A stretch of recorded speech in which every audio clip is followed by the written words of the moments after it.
from Forest Lake Christian High School on the campus of Forest Lake in Lake of the Pines. Tonight, it's your Lady Falcons road to Arco Arena. Tonight, your Forest Lake Falcons take on the Sacramento Waldorf Waves. And all the action is coming up next on your Nevada County Game of the Week.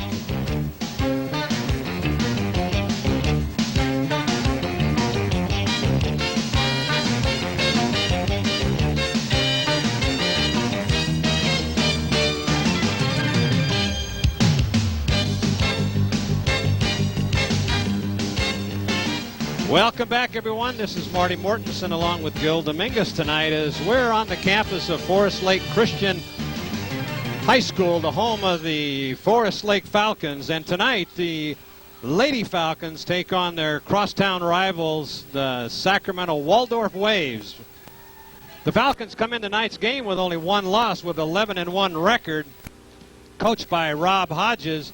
And the Waves come in tonight's contest with an 8-8 overall record so far this season, coached by Paul Lemire. The only loss by the Falcons so far this year is a loss to Rio Linda, and Rio Linda is one of the powerhouse teams in the area with currently has a 14-3 record. So it's a very respectable loss if you're going to have a loss. And so Rob Hodges' team is looking quite well in their production so far this year, as they're on their way to Arco Arena later on in February. Tonight, a couple of players are not feeling very well for the Lady Falcons. Brooke Hodges has got a strep throat and a little throat problem, and she's a little ill tonight. And also Tracy Malone and but one of the things we might want to point out here is that the Lady Falcons had just come off a big tournament victory, and Brooke Hodges was all-tournament player in that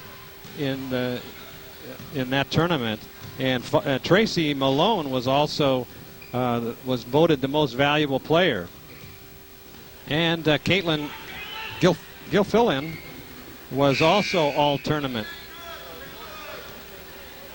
And one of the players who just made it up to tonight's game, first time on the varsity squad, is Lindsay Hayward.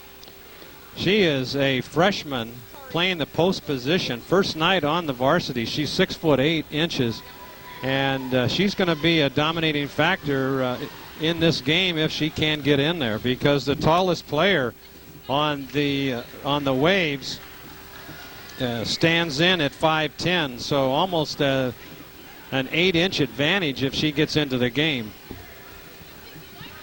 The first league game that the Lady Falcons participated in so far this year, I think they were a winner by 81 to something. If I can't remember the final score, but I know it was a big deficit. Marty, their score was 83-13 on their first CVCL game this year, and that just goes to show you that the Lady Falcons have come to play here in the CVCL. As I think you mentioned already, they made it to Arco Arena last year for their very first time ever. And I talked to the girls a little bit while they were waiting to come on. They're very excited to have the game of the week in the house here. So it's going to be a great game here. Welcome everybody to Forest Lake Christian doubleheader, our first doubleheader with Forest Lake Christian. Here we go, Marty. Here's a tip-off. Caitlin tips it back to Tina Smith. So the Waves will bring it up for the first time in the game. Up the side of the court is Lou Cook. Takes it over into the corner. Almost loses the ball. Passes it back into Willent. Loses the ball. Recovered. Brought down the court by Cotney. Takes it into the hoop, and it's good. Kristen Cotney, and we saw her do this all last year for the Lady Falcons. All right, once again, over on the right-hand side of the court, moving from our right to our left is the Waves. On the inside, reaching in to knock that ball away was Gafillian. Over in the corner now to Cook. Cook looks to take it underneath to Walent. She gets the first 2 points for the Waves. Right over in the corner for a shot, already down court. Rebound by Kalikas.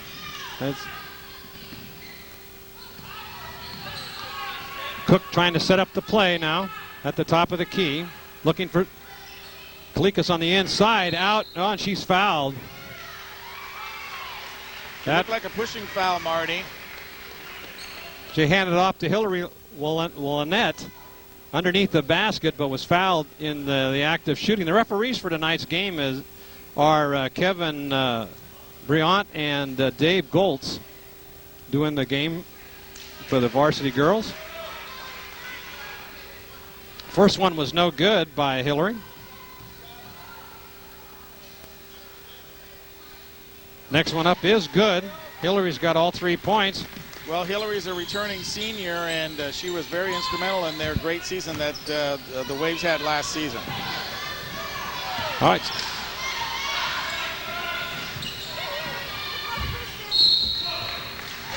All right, that was tipped out. Cotney had a good look at the ball there for the basket from the outside. Just wasn't able to put it in. Full court press. Now it's broken up and taken down court by Cook. She drives all the way to the basket, and she's fouled. Yeah, Cotney came all the way from the back court, Marty, to deny her that. And if it's possible, it looks like Cotney's put on a couple inches this year and filled out a little bit more. She was such a small player last year, but still made a big impact for the Falcons. Well, let's set the starters for your Lady Falcons. You got Julia Hall, number 15. And also we've got Tracy Malone. She's a little under the weather tonight, according to Coach Hodges. And Cotney, as we've talked about already. And Jamie Laughlin. These Lady Falcons are very, very determined. They were a little nervous about this game last year when we went down to Sac Waldorf to see them play at their house. But this year they're not as nervous. They are much more confident, and really they had a really workmanlike attitude prior to the game. It's another day at the office for them, and they're really ready to prove that last year's game was no fluke. Well, it came down to the wire last year. A very exciting game. And once again here tonight, they've got a full house. Of course, yeah, it did. It was real scary, I remember. All right. Falcons with the ball. Cotney over in the corner, now driving the lane, puts it up. Oh, an air ball, rebounded by Gilfillan. And you know what, Marty? I was watching her all the way, and she took the backside of that basket when she passed it over, and she was in perfect position to get the rebound and put it right back up. Great play by Caitlin. Now she'll go to the line now to shoot one, trying to make this a three-point play as the score's all tied. There it is, nothing but net. Really used her legs on that free throw also. All right, Cook brings it up the court all the way down on the side to Hansen. Hansen airballed it in. No good. Rebounded by Smith. Now it's back out to Cook. Three-pointer up off the, and it was good. Beautiful Wow. shot by Lou Cook, senior. Nothing but net there, Marty. All right, all the way long cross-court pass. And it's up, no good. Rebounded by Malone, and she puts it back up for her first 2 points of the game. You know, that looked like a Rob Hodges play right there. In and out with the pass. Well, I didn't see who that Cook went down for the ball. I don't know whether she lost. I guess Great camera work there by John Lindsay over on the far side doing camera 3 for us, and I really had a great shot of that diving for the ball. Kalikas will bring the ball in for the Waves. Trying to set up a play. No one seems to be moving. Now coming out to get the ball is Walent. It's back out to Cook. Cook trying to set up a play at the top of the key. Moves out over to the corner, and she's fouled, looks like, on that pass. We're all tied up here, 7-7 in the first period. If you're just joining us, it's the Lady Falcons and the Lady Waves from Sacramento Waldorf on your Forest Lake Christian doubleheader tonight. Your Nevada County Game of the Week. 7-7 is the score. Kaligas will bring it in. Throws it inside to Hansen. Hansen trying over the middle to Walent. Walent throws it up. No good. Rebounded by Hall. Bringing it up to court now is Malone. Malone cross court to Witzke. No good. Coming over the top, but no foul call. Just knocked it away was Hall. And that's a ball will go over to the Waves. Full court press. Trying to get the ball in. Almost stolen away by the Falcons. Bringing it up to court now is Hansen. Looking to pass it off inside to Walent. Walent makes a little turn move. Good block. Good block in there by Julia Hall. She got all ball on that. Yes, she did. They have some very, very tall players, it looks like, this year. I don't remember them being this tall last year. No, they weren't. And then they brought up their freshman we talked about earlier, Lindsay Hayward, who's 6'8". And she is sitting on the bench right now. This is her first varsity game. All right, into Cook. Cook kind of drives, and she's blocked. Fourth team foul on the Falcons.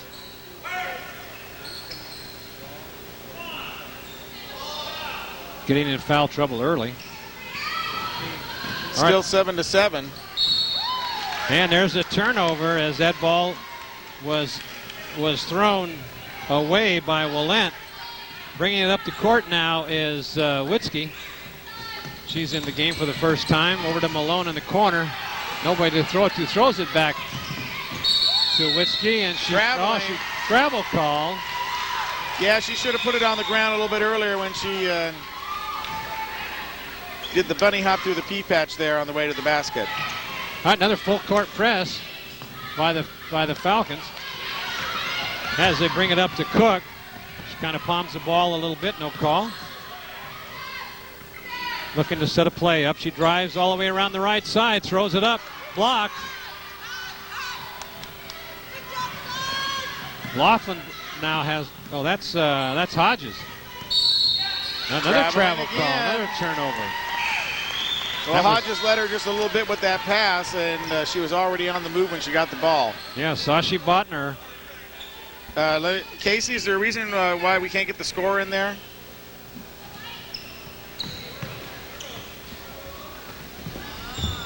All right, Cook's coming up the side. She stops, throws it up for a three-pointer, off the rim, no good. Rebounded by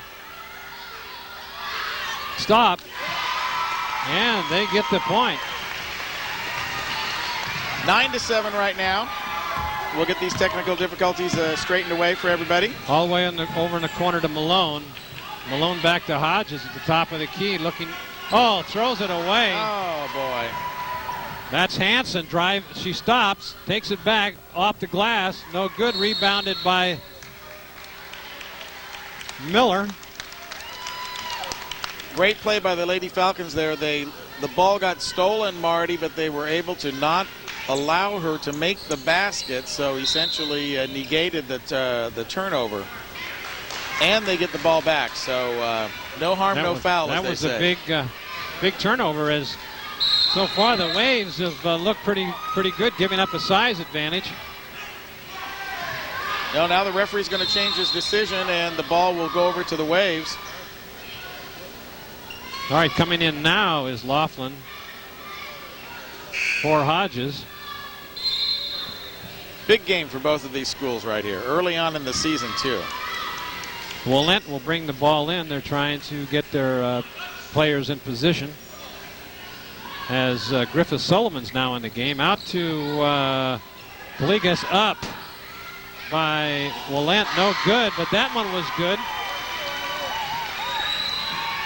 11-7, Waves pulling ahead here in the final. Almost stolen away, but knocked away by Griffith Sullivan as she hustled over there. And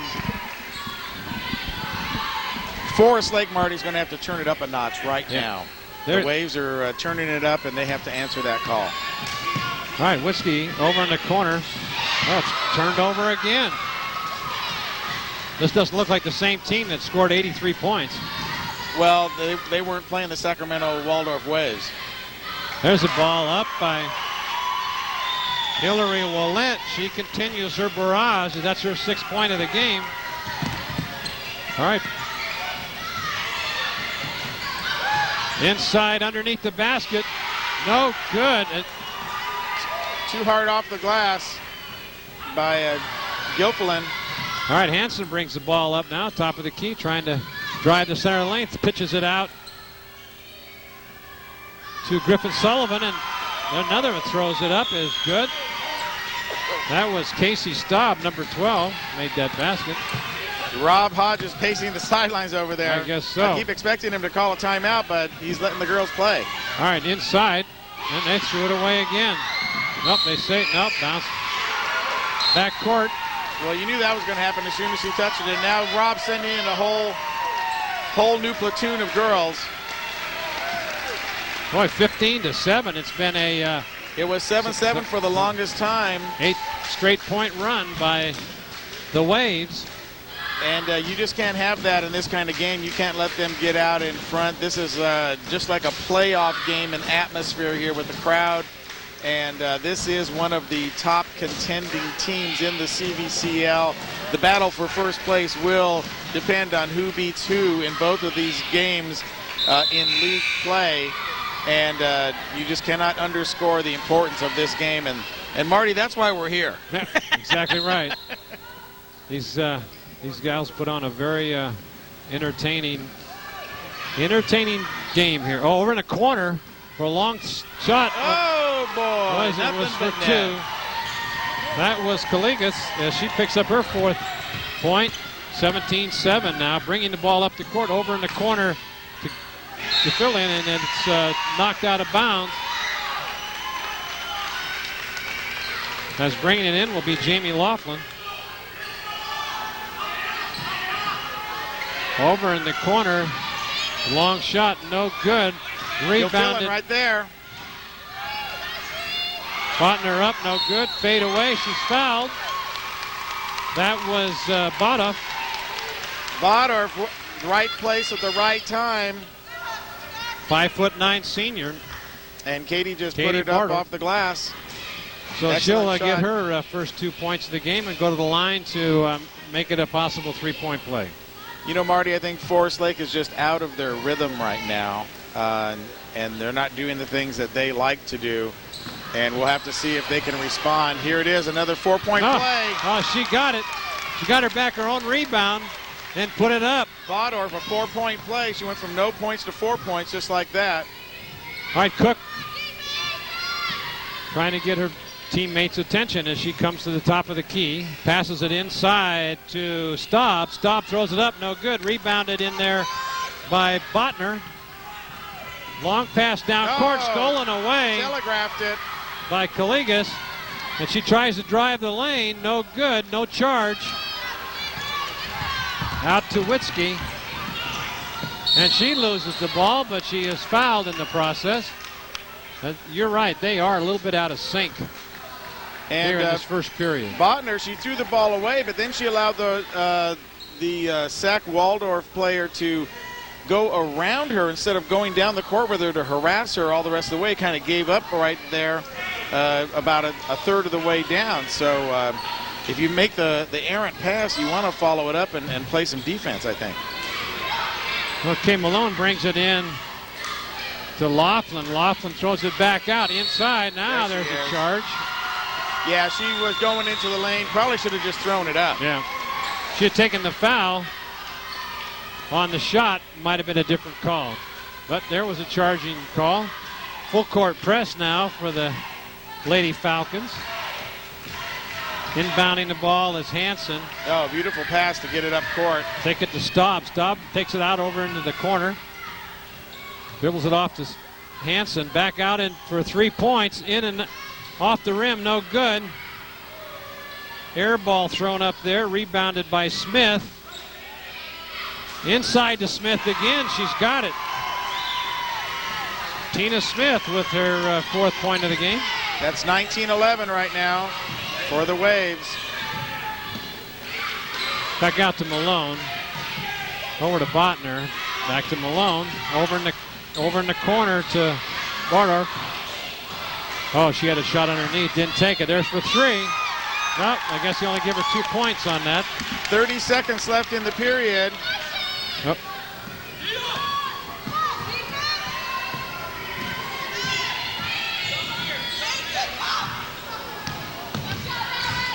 All right. Fleega's up, no good. Rebounded again. 9, breakaway 8, 7. by Malone. She's driving it, throws it up, puts it up. Now there it is. They score that with was 5 Jamie seconds Laughlin. remaining. Got to throw it up. Lady Falcons scoring with 5 seconds remaining in the period. Let's thank some of these underwriters real quick, Ingrid, while we have a chance here in the first end of the first period of play. Score is 19-15. The Lady Falcons putting up. Our presentation tonight of the Lady Falcons Road to Arco Arena is brought to you by Liberty Motors and the new Liberty Outlet of Grass Valley. Gary Alkenbrecht, Tom Rubino, and Val Vinnigan support the Rising Star Gymnastic Team. That's Liberty Motors and the new Liberty Outlet of Grass Valley.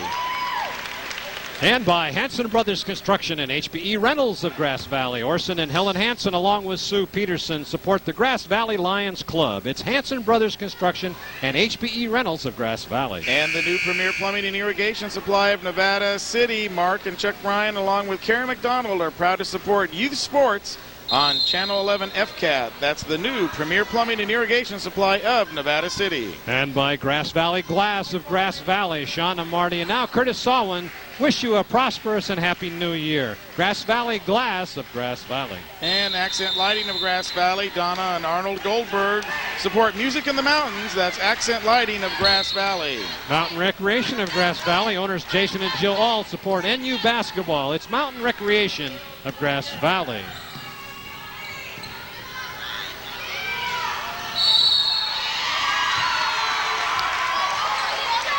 And of course, Touchdown Productions, your leader into our 5th year, Marty, producing yes, sir. television sports excellence in Nevada County.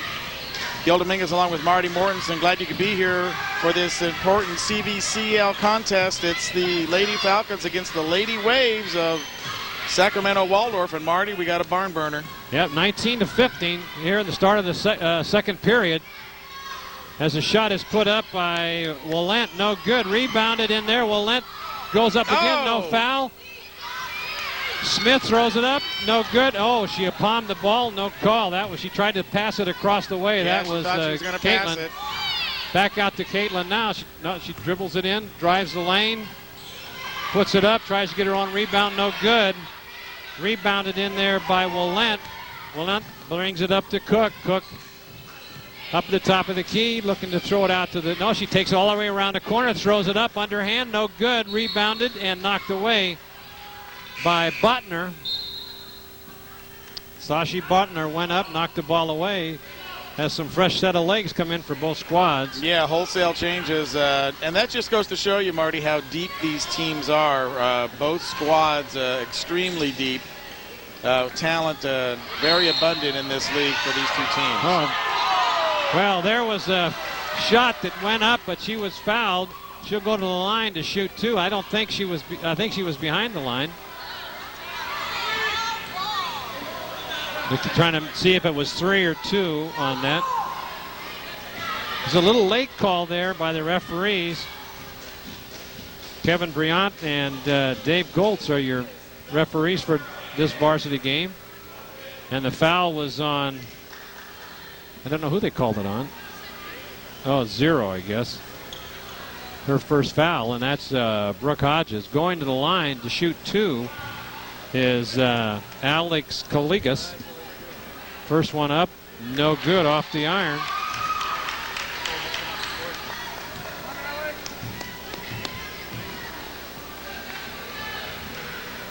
Next one's good. Oh, they're going to give her 3.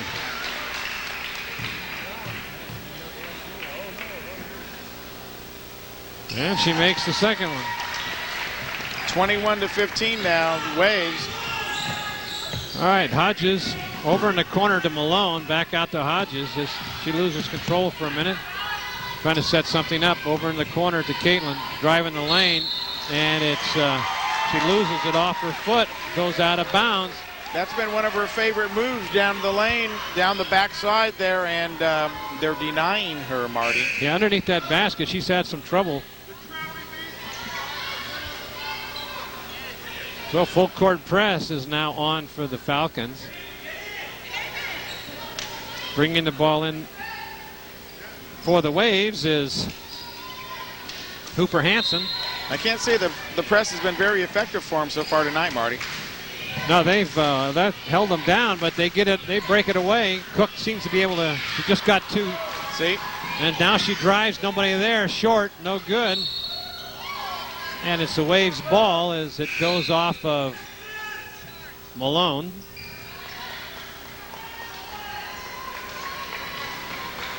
This Hansen throws it in, but stolen away by Hall.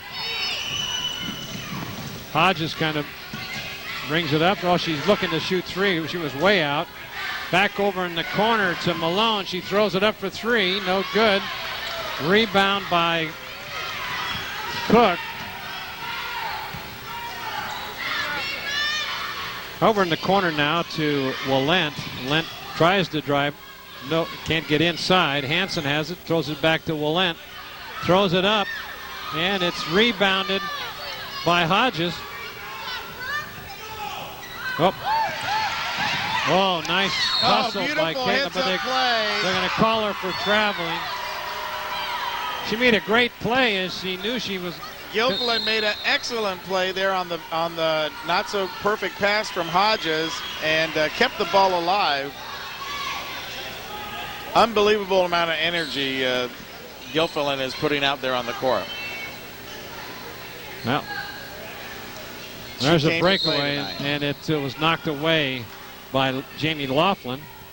I'll tell you, I'm watching this this young lady, Lou Cook, and she reminds me a lot of Mae Valdez from Nevada Union. She's small and she's got a lot of hustle and not afraid to bring the ball up the court. Good defensive player.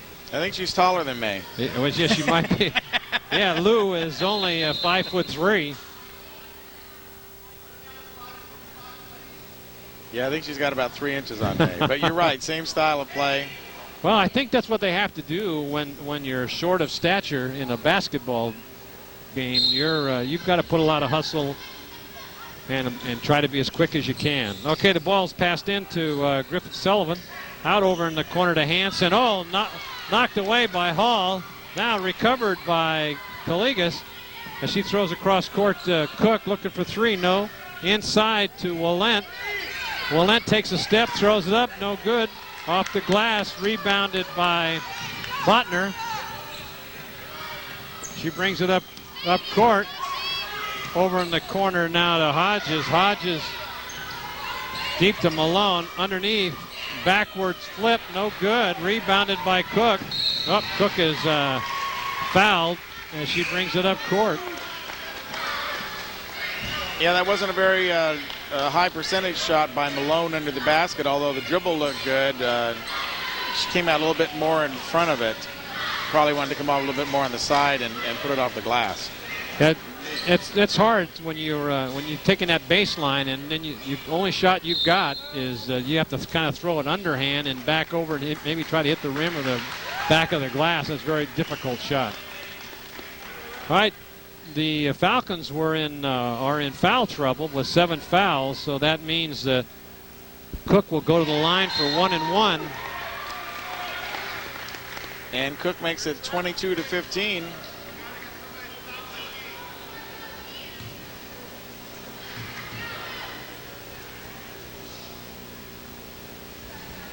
No good, the second one, and somebody came over the top. 32 was the call. That was Hillary Wallent was called for that foul. So Brooke Hodges will bring the ball into Malone. Malone brings it up. Inside to Botner. Oh, Oh, she got it. Nice play by Botner. Botner was wide open right in the center. All she had to do was turn around, put it in. 2 points for the Lady Falcons. Hansen to Willent, back out to Cook. Almost the referee got in the way. There's a long one from way downtown. No good. Malone rebounds as she brings it up to court. Back over to Botner inside. And stolen away by Willent. Hansen now brings it up to court. Over in the corner to Cook. Cooks it, brings it out to the top of the key. Covered in there by Laughlin. Inside, nice play to Hansen. Off the rim, no good. Rebounded. Oh, she got hacked, but there was no call.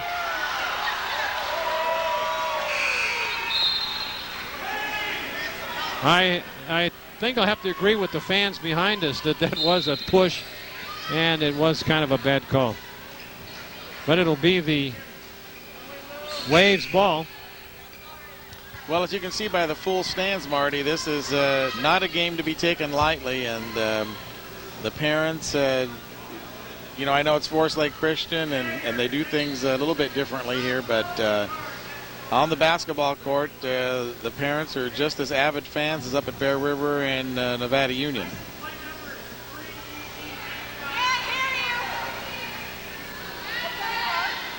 There's an announcement coming on.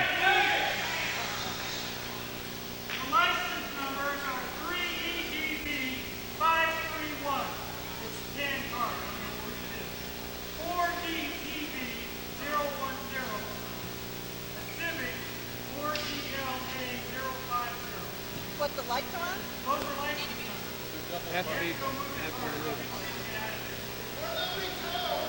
All right, a little break in the action where people are such a big crowd here tonight, Gil, that there's standing room only, and we've got.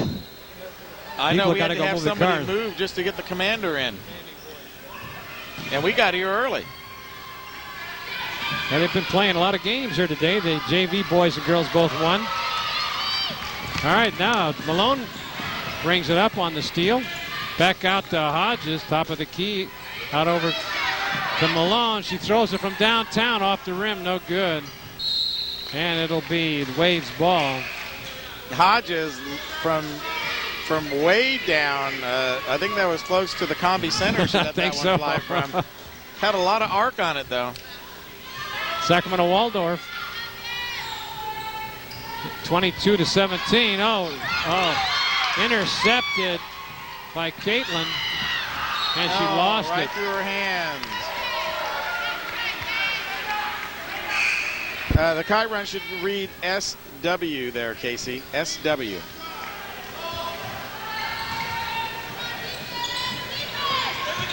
Okay, very good. Okay. All right, at the top of the key for three, up and no good. That was Laughlin. Breakaway by Hansen. Oh, it's a charge. Just some wild play going on there. Yeah, it's very sloppy.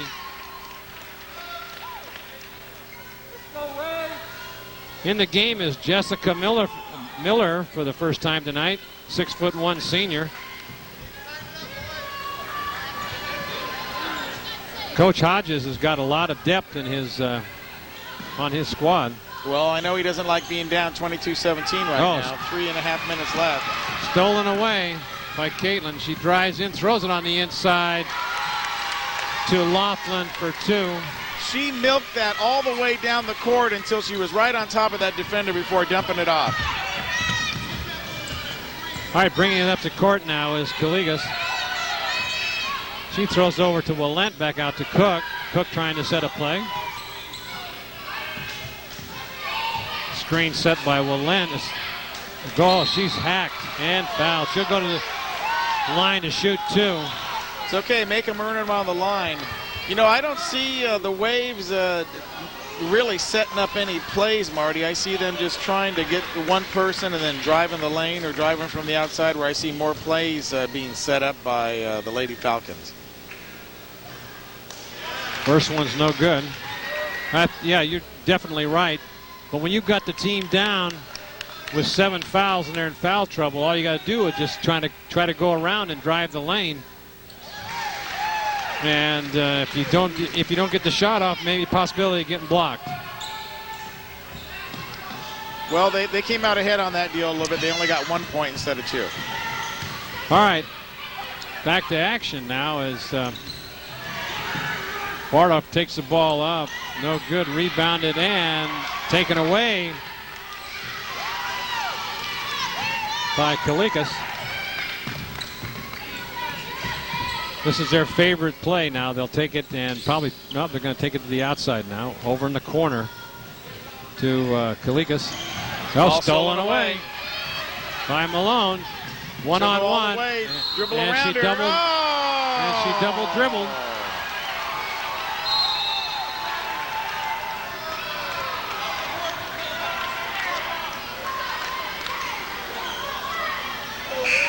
Cook was the defender on that play.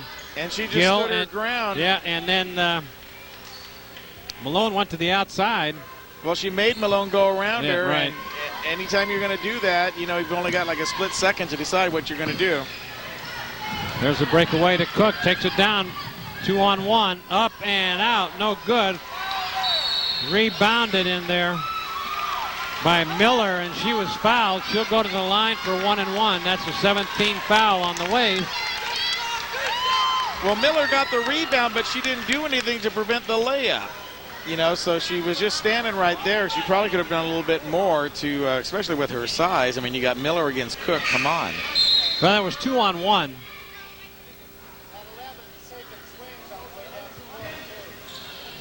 So she just took the lane and stayed there and was able to get the rebound, but then was fouled. So she'll go to the line to shoot 1-and-1. Jessica Miller, senior, 6'1". The Waves with 7 fouls right now. First one is up, is good. Lady Falcons only have 8, so fouls are pretty even right now, Marty. Yeah, they're in the penalty, so they're in the bonus, what they say, and she'll shoot this one here, and she makes it. That's her first and second point of the game. Full court press, but now they back off, fall into position as Cook brings it up. Throws it down the inside to Willent. She drives, nothing there, and she throws it up. Hard shot off the glass. She was harassed by And Miller then, all the way down there. Bad pass. Caitlin threw it away. Nah, she's human after all, Marty. Well, she's not feeling very well tonight. I talked to the coach, and he's got several players that are coming down with strep throat. Oh, they have a jump ball call. Yeah, there's good play there. And it'll go over to the Waves. Good play by Laughlin, reaching in there and tying up that ball. Now we got a 2-point game as the Falcons continue to work their way back in this game. Well, they've held the Waves to just 2 points, really, in this whole second quarter.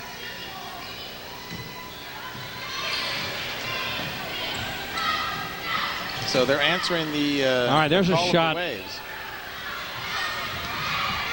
By Smith, was no good. Over in the corner. Oh, she was fouled as Cook came over to get her. She had Laughlin, Jamie Laughlin, wide open. All she had to do was pass it to her, but she took it to the lane. If you look at Caitlin, when she drives the lane, she brings that knee up very high as she tries to unload that ball. There's the first one. Rimmed in and out, no good.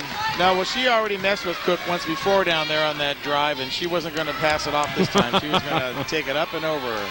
Well, she took it to the hoop. Now they can get within 1 point. And no good. Rebounded in there and knocked away by Miller. And it's Waves ball. Throws it into, all the way over to Hansen. Hansen drives, throws up to Willent. Willent puts it right in. Perfect position for Willent. Right where she needed to be. Put it in off the glass. Easy basket for the Waves. That's Willent's 8-point. Double team on Caitlin. Now it's back out to Botner. Over in the corner for three. Off the rim, no good. Rebound by Laughlin. Laughlin throws it up, no good. And Laughlin ran into Miller. See who was fouled. That was Malone. Looks like she'll go to the line to shoot 1-and-1. 24-21 with 47 seconds left to go in this first half of this ball game.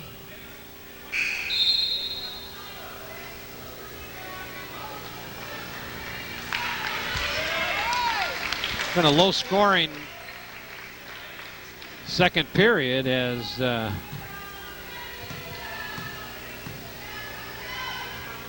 first one's up, and it is good.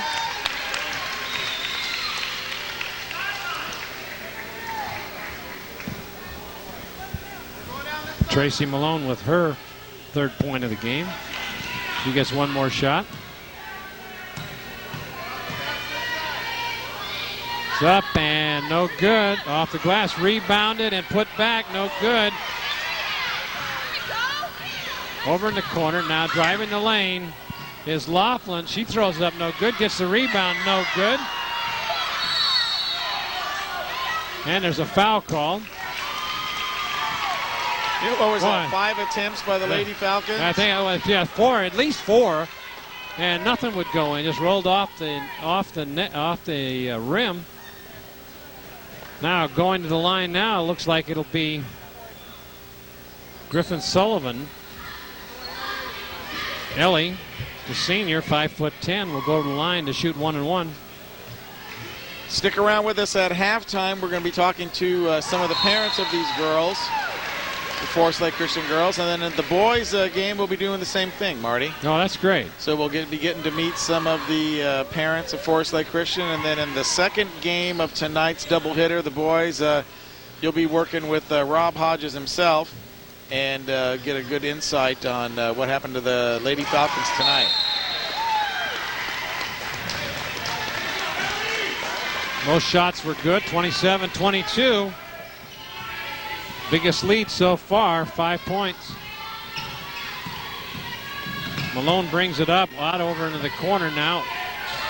There's a shot by Laughlin off the rim, no good. Rebounded by Hansen. 19 seconds.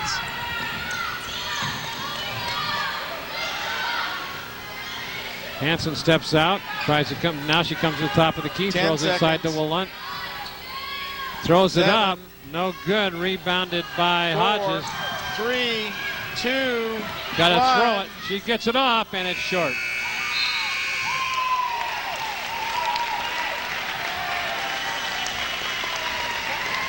Well, the last... and a big round of applause, Marty, for both these teams as the first half ends. Sacramento Waldorf Waves turned up the heat there in the last couple minutes of this game, and there's your score at halftime. It's 27-22, and you wouldn't suspect that this was going to be the halftime score the way that the Falcons have been playing lately. Well, you can't count those big scores that the Falcons bring. I mean, 83-13. That's just unfortunately is a disparity between in the CVCL teams. The cream of the crop of that league is Sacramento Waldorf and the Forest Lake Christian Lady Falcons, and everybody else is, just playing for fun. And they're going to get beat 83-13 because these teams are here to play. So before we get to our interviews of our parents right now, let's thank the great underwriters that we really appreciate here on your Nevada County Game of the Week. Touchdown Productions presentation of the Lady Falcons Road to Arco Arena is being brought to you tonight by Ernie's Van and Storage and American Red Ball Movers of Grass Valley. Owners Stewart and Douglas Sowell support sports television on Channel 11 FCAT. That's Ernie's Van and Storage and American Red Ball Movers. And by Plaza Tire and Auto of Nevada City and Penn Valley. Owners Mark, Mike, and Fred Hauser support Grass Valley Little League. It's Plaza Tire and Auto of Nevada City and Penn Valley. And Plaza Oh, you got Sierra Motorsports right there. Of course, Don Dwyer over there at Sierra Motorsports, bringing us some great action during the football season. Placer Title Company and National Closing Solutions, their entire staff and management support high school basketball. That's Placer Title Company and National Closing Solutions, NCS of Grass Valley. And by Anthony Halby and Insurance of Nevada Yeah, he was City. another person that helped us out during the football season. And I think these need to be updated, Ingrid, there. And Nevada City Auto Parts of Nevada City. Brian Hammond and his staff support Nevada Union Minor and Lady Minor basketball. Nevada City Auto Parts of Nevada City. And the House of Print and Copy, owners Sandy Conley and Patty Free, wish everybody a Happy New Year. It's the House of Print and Copy of Grass Valley. And by Walker's Office Supplies of Grass Valley, owner Mike Anderson and his staff are hoping you have the best holiday season ever. It's Walker's Office Supplies of Grass Valley. And, of course, Touchdown Productions, your leader in sports television as we start a brand new year here for you. Happy New Year to everybody. And our fourth complete year is in the books. Join us next week for Lady Minor basketball as they take on Johnson down at the House of Pain, Marty, and we'll be down there on Saturday night to see all of the Lady Minor action. Lady Miners are really on fire this year, 14-2 right now, and they're looking to have a good season after a couple of lackluster ones. All right, here at halftime, we've got a score of the Waves with 27 and your Lady Falcons 22 as Gil makes his way over to talk to the parents of the fine squad from Forest Lake Christian High School as Gil gets set up here. Here we are.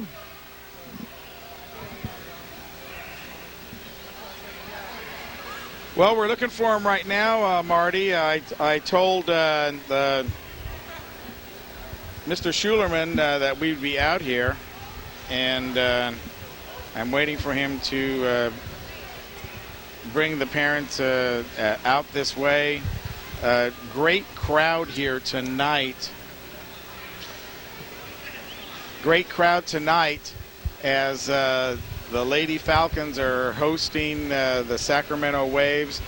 And it's a very small, intimate setting here at their facility. So they only have one set of bleachers, really, for the parents. And both schools have to utilize that one set of bleachers. I see Mr. Schulerman over across the way. We'll try and get his attention over here.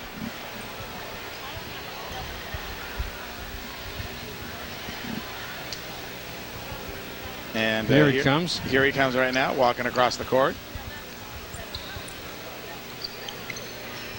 How you doing? Fine.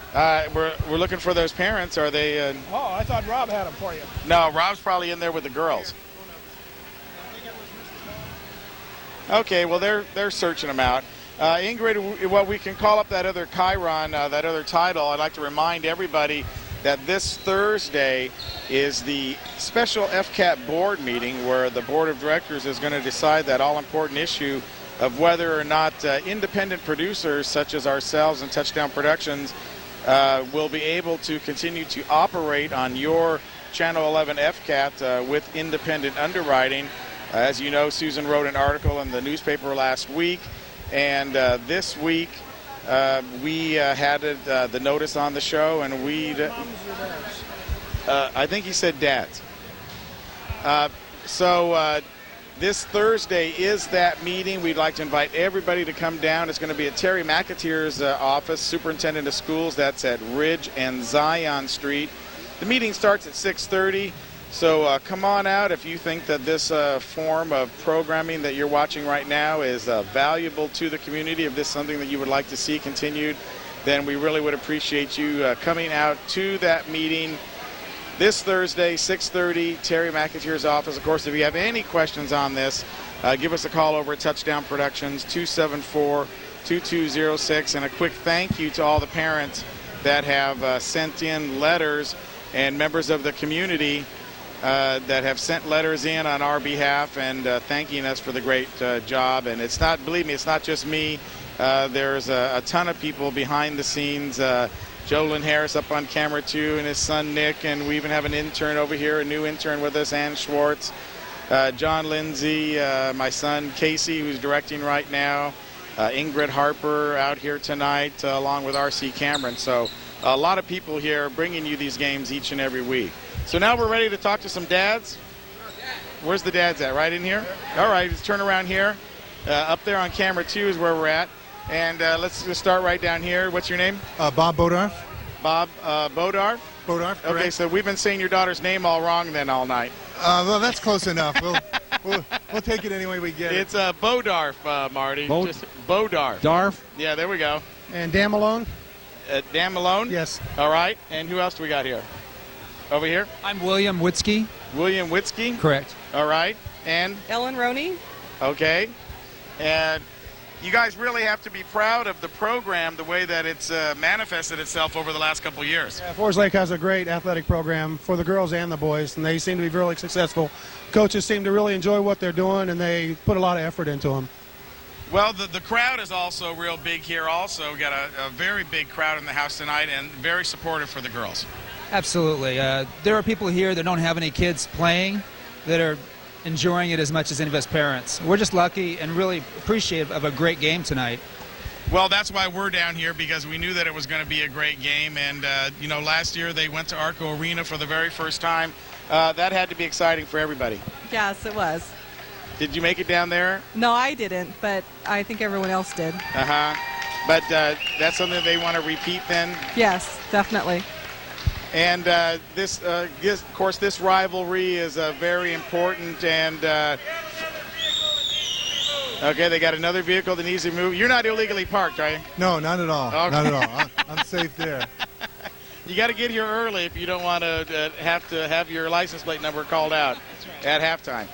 So now the team that we're playing tonight, the Waves, kind of like the nemesis for the Lady Falcons. Oh, absolutely. In fact, up until last year, I think they'd won over 90 straight league games, and Forest Lake broke that in their building, but they came back and beat us the same year in our building. So it really is a intense rivalry, and as you can see, it's a real close game right now. Well, we were there last year for that game, and I remember Rob called me in July and said, you got to come out to this game in January, and we're going to beat these guys this year. Well, I wanted to just spend a little bit of minutes with you guys. We don't get to come out to Forest Lake Christian very often, so thanks a lot for joining us here at halftime. Just some of the parents out here, some of the great folks that are taking in this Lady Falcon basketball game. Let's get ready for second half action. Marty, we'll throw it back to you. Thank you. All right, Gil, thank you very much. About ready to start here on this third period as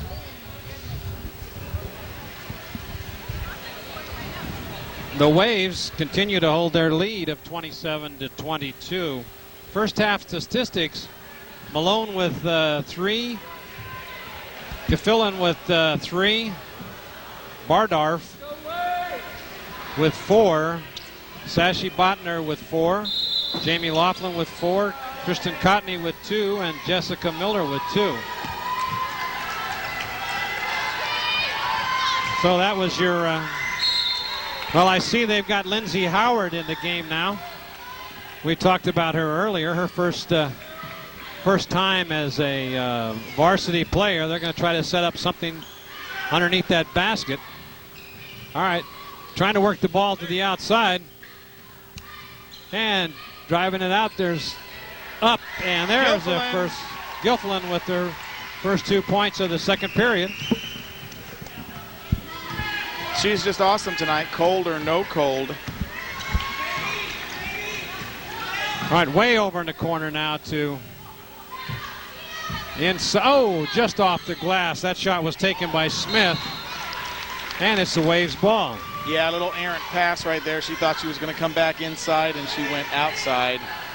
And threw it out of bounds. All right, Kaligas with inside. Oh, she traveled. That was a pass on the inside to Walent, and she traveled, so a turnover.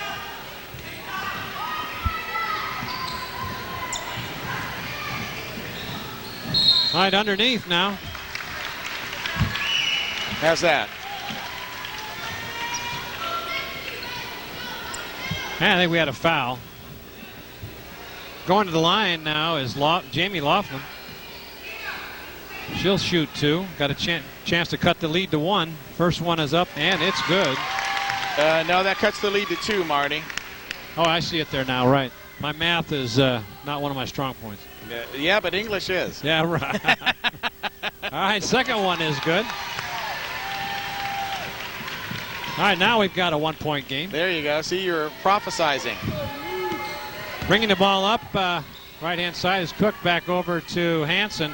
Hansen in the corner to Walent. Walent throws it up, in and out, no good. Oh. Rebounded in there by Hayward. All the way on down to Malone. Malone throws it up, it's good. And the Lady Falcons take the lead. First time tonight.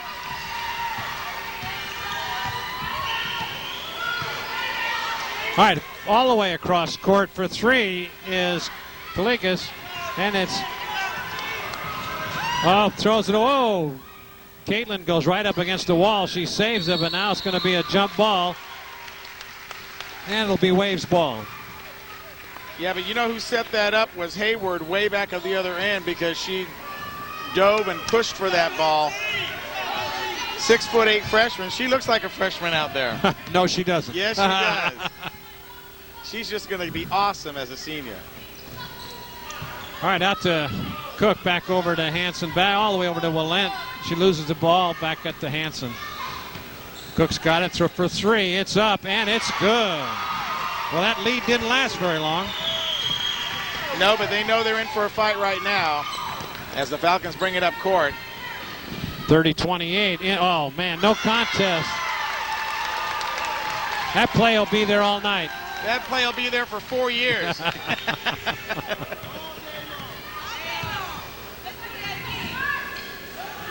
right, Cook now over in the corner to Galigas.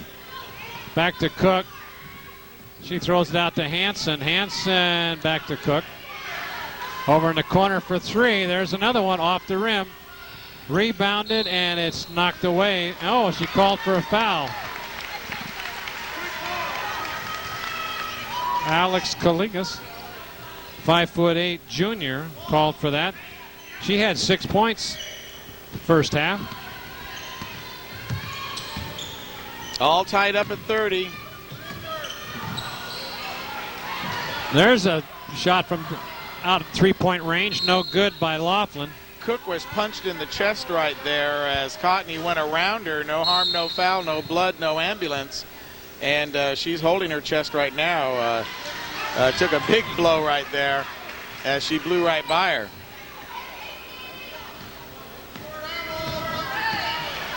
All right, bringing the ball up the court now is Hooper Hansen. All the way across court. Inside, stolen away, knocked away, but then there was a foul. There was a push on. Who'd they call that on? 50. Lindsay Hayward gets her first foul. And her first points just a few minutes ago, so it's all a bunch of firsts for her. No, I guess they called that on Malone. Looking at the board. There's up. That's up, and no good.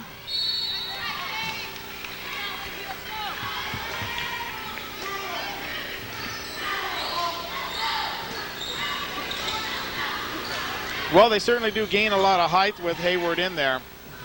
Oh, yeah, did. They lose a little bit of mobility, though. She's not quite as quick as some of the other girls. All she got to do is get in somebody's way. 32. That's Hillary Walent. Well, that's one thing you can't teach, Marty, is height. That's true. There it is again. And she's got it. 4 points for the freshman.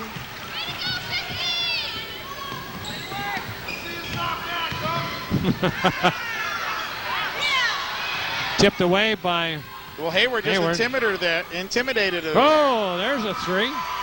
Downtown by Alex Caleras.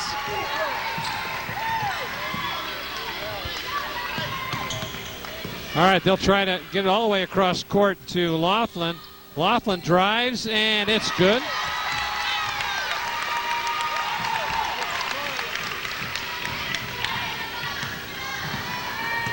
This has started the second half with a shooting spree. There's a shot up. It's going to be short, no good. Rebounded in there, back out to Calligas. Inside to Willent. Back out. Short. Short again. That's a breakaway. She'll have a sure layup. Up, she stops, turns around. Oh, back out to Malone. The pass was way in front of her. There, she drives it. Fans are getting into the game now. All right, Willent passes it out to Galigas. Over in the corner to Staub. Staub throws it on over to Willent. She gets two. That's Willent's 12th point of the game. Oh. Tracy throws that one away. And coming in for Malone will be Botner.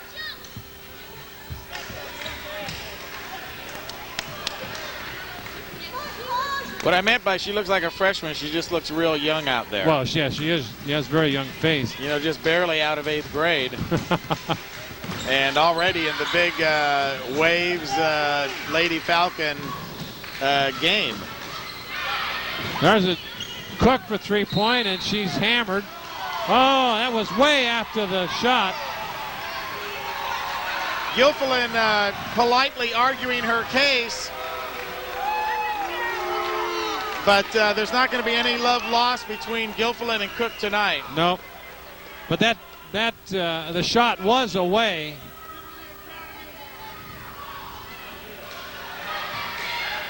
But nevertheless, referee calls it a foul. She'll go to the line for 3.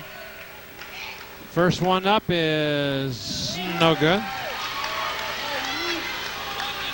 Waves ahead by 1 with 2:39 remaining in the 3rd period.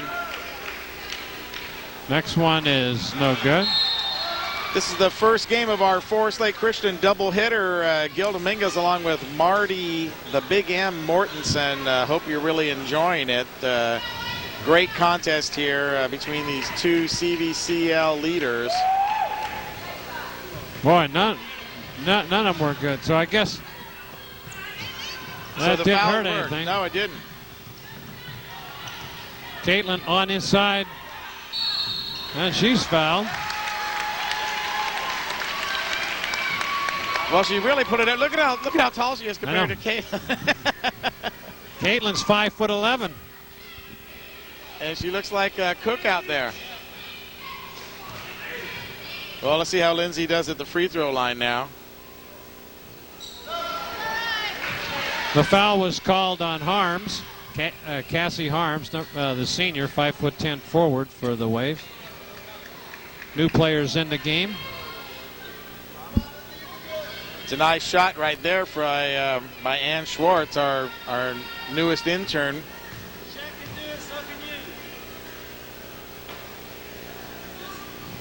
No good, off the rim, rebounded by Caitlin, no good. Now that was Sonnen, and she puts it up. There she is. There's that height right there. There's that height. Lindsay a good foot taller than anybody else out there.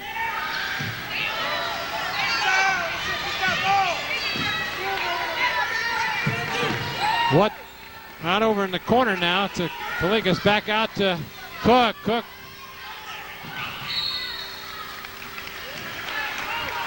I'll tell you what this is done. I'll tell you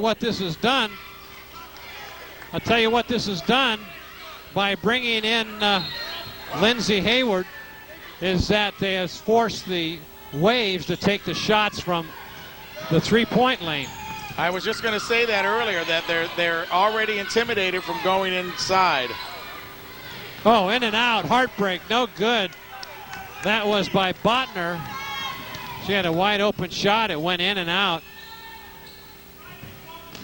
38-37 in favor of the Lady Falcons. Back out to Cook.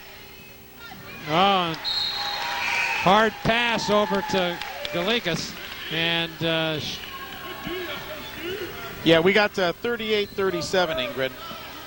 Lady Falcons ahead. Thank you.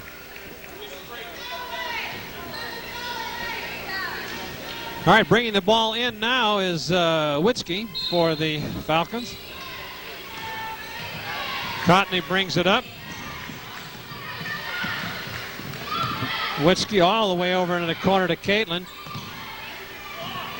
And now they had it right. Oh, nothing to, that was an easy one. I thought she was going to go up with 2 hands and stuff it.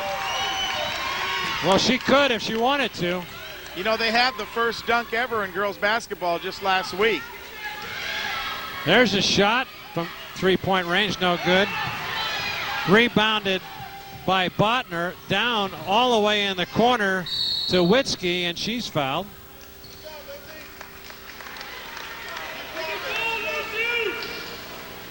Rob Hodges telling Hayward to slow down.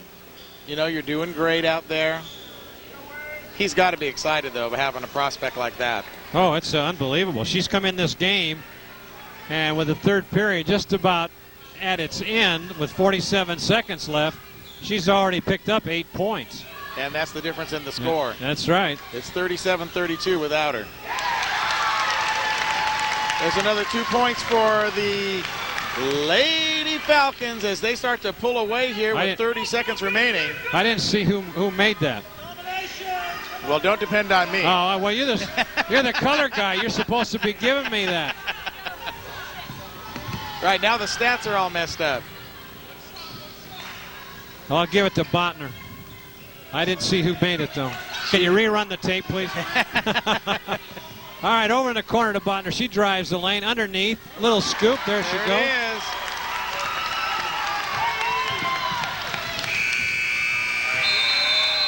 Well, that was close.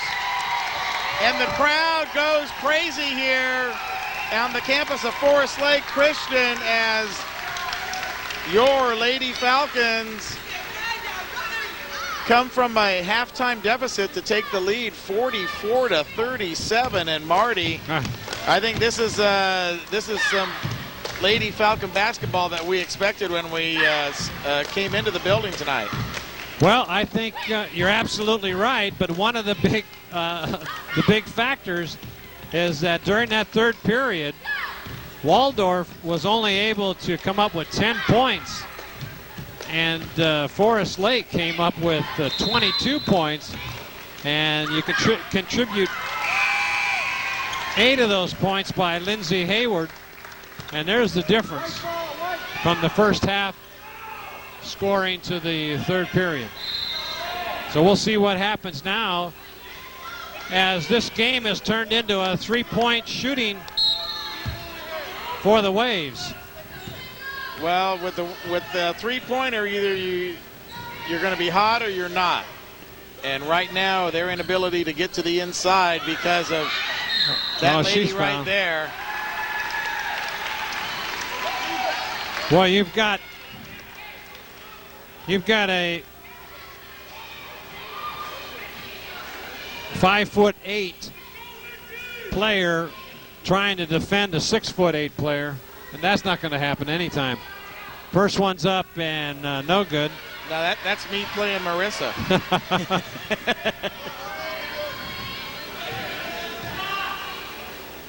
She just got to work on those free throws, that's all. Because she's going to be going to the line a lot. Yep. Oh, no question about that. Well, she's got 25% right now on the free throw, so that's respectable. There's a shot. No good by Smith. And that's too bad that Botner lost that. That's okay. She knew it right away.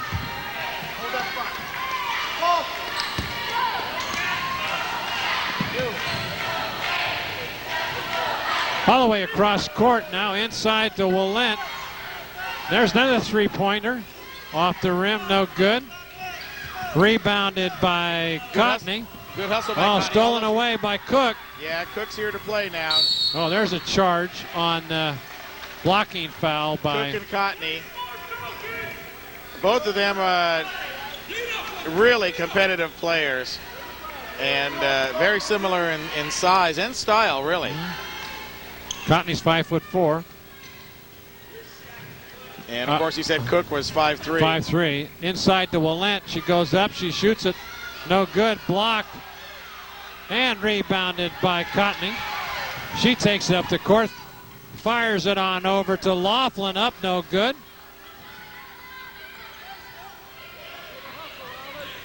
Cook will bring the ball up.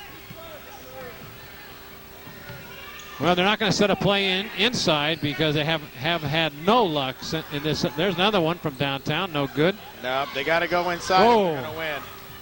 That hit Laughlin right in the head. She loses it. She threw a bad pass. She's trying to get it over to Caitlin. Timeout called by Coach Paul Lemire. Yeah, he needs a timeout because unless you can get the ball inside, Marty, they're not going to have that kind of success. They had the early success because they were able to get the ball inside, but the interjection of Hayward into the game really changed the dynamics. It's amazing to think how one player could change the dynamics of the game that much, but that's exactly what Lindsay Hayward has done. Just her mere presence down there in the key is intimidating to these girls, and they better figure out how to deal with it because she's going to be here for 3 more years.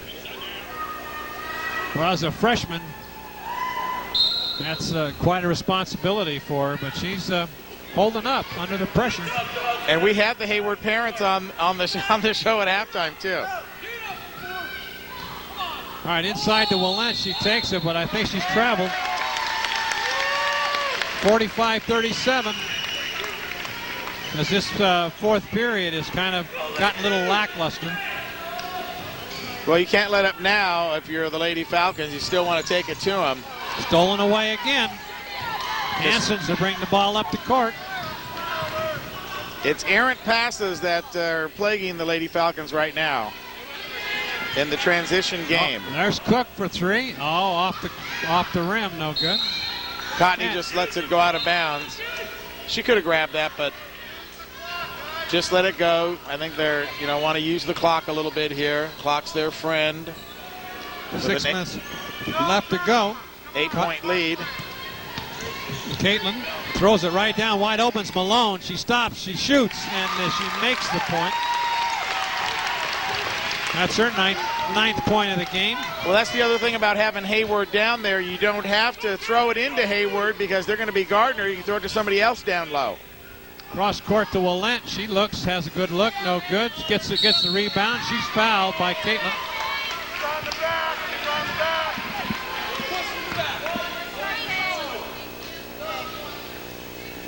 Caitlin playing an incredible game tonight, and as you said, a little under the weather. You would just never know with the amount of energy she's putting out there. Well, I think you're a little under the weather too. I saw some raindrops from inside off the roof on you. That kind of scared me. I didn't know whether it was rain or somebody was spitting on us that they didn't like what we're doing. We're kind of paranoid now about people not liking what we're doing here. Well, it's I haven't received any drops, so maybe maybe they caught your act before. Okay, bringing the ball in is Kaligas over to Cook. Cook trying to take a shot, nothing there.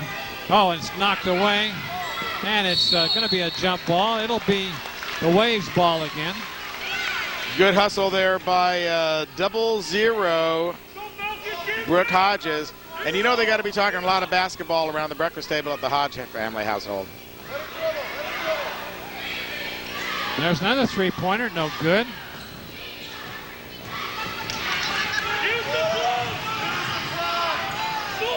Over in the corner. Nope, not going to take it as Hodges. No, she is. She just stepped around the defender. Good hustle by Caitlin, but and they got it back and throw it into, and she's fouled. You know, you can't help but foul her, Marty, because as soon as you put your arm up and go into her body, it's going to be called. Unbelievable play, though, by Kristen Cotney. Set that whole thing up, really going for the loose ball on the sidelines, able to grab it, drive the base, and then get it into Hayward, who got the foul. So Cotney really made that play happen. Well, I don't think Lindsay has to worry about anything. Shaq O'Neal's not a very good free throw shooter either. Well, you don't want to be putting that label on her just yet. Well, she'll make more points underneath that basket than from the free throw line. No good. Whoa. Somebody stepped into the lane a little early. So she misses both of them. Yeah, Caitlin there taking a tumble for the team. 47-37, 10-point lead here. 4:50 remaining in the fourth quarter. Lady Falcons taking control of the game ever since the interjection of Lindsay Hayward down underneath. Almost, and there's a foul called on Hodges. Oh, and Rob on the other, can't understand it. You know, I told him that I was glad I didn't wear that shirt that he's wearing. I have one just like it. He goes, so am I. All right, the top of the key is Dominguez out over in the corner now to Hanson. Hanson's going to be a jump ball, and it'll go over to the Falcons.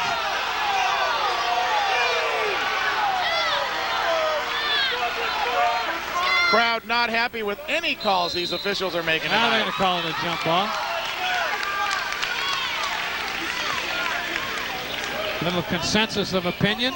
Well, it's a very rough crowd, I'll tell you that.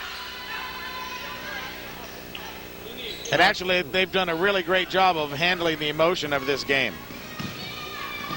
All right, Hodges. No, that's Malone. Malone over to Hodges now. She's trying to look for over into the corner to Cotney. Back all the way across court to Malone. She takes a jumper. No good. Rebounded in there by Dominguez. Up the court is Hanson. Over the corner to Cook. And she calls the timeout. Yeah, you got to. 4:10 left. Down by 10. Yeah, throughout this fourth period now with five. Well, let's see. We've got 3 minutes and 50 seconds, and Waldorf hasn't scored a point. It's the interjection of Lindsay Hayward that's doing this for the Lady Falcons, and it makes me wonder why the heck he kept her on the bench from the first half. Maybe because she's a freshman. You got lots of questions to ask Rob during the boys game, because we're going to want to know these things, and we'll be able to get a chance to chat with him after he talks with his girls after the game. But what a turnaround for the Lady Falcons. They definitely want to get back to Arco Arena this year. I can tell you that. Well, they definitely have the horsepower. There's a shot from the corner, no good by Cook. Another one. Rebounded by Hanson, and she steps on the line. Yeah, she just fell down. Botner was right in her way there. Oh, nice recovery. Back over to Laughlin. Over to Botner. Inside to Hayward. She loses the ball.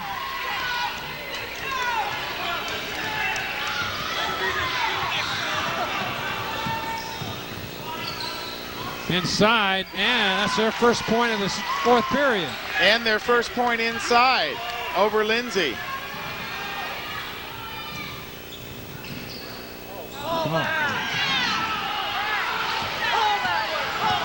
And here comes the Waves. 3:20 remaining. Cook underneath. Oh, she shorted it. And it's a jump ball again. And that'll go over to the Waves. 8-point game, and Rob knows that you can't let the Waves get any kind of momentum right here because they are a quality team. And Lindsay Hayward comes out of the game. We get a shot of that on camera 3, Casey.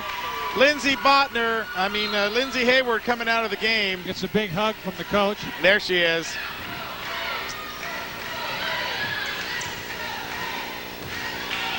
All right. Here we go. 3:10 left. Now they'll try to set something up. Try to take it inside. They do. There it is, off the glass. That was Tina Smith.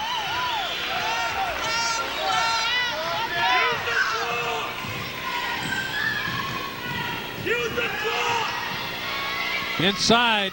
And that was Julia Hall, the sophomore, making her first 2 points of the game. The crowd telling the Falcons to use the clock, and they're not doing that, Marty. With this kind of a lead or against an opponent like the Waves, you would want to take as much time off that clock every time you come down the floor. Well, that's a good point.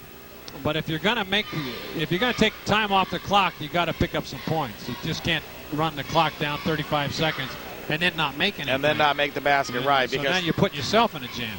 Because the Waves will come back. They will find a way to come back. They are a championship caliber team. They've won the CVCL for the last 10 years in a row until last year when Forest Lake Christian came of age. And they are poised, although their 8-8 record does not show that. They are poised for another run at the CVCL title this year. All right, Cook now comes out to the top of the key trying to set something up. They're going to try to take it inside. No, she takes it all the way down. No good. Three-pointer knocked away. Shot up by Hanson. And the ball goes on over to the Waves. Well, the battle underneath the basket has begun again because without Hayward in there, everybody's immortal. And you can battle for the ball. Oh, there's a big turnover there.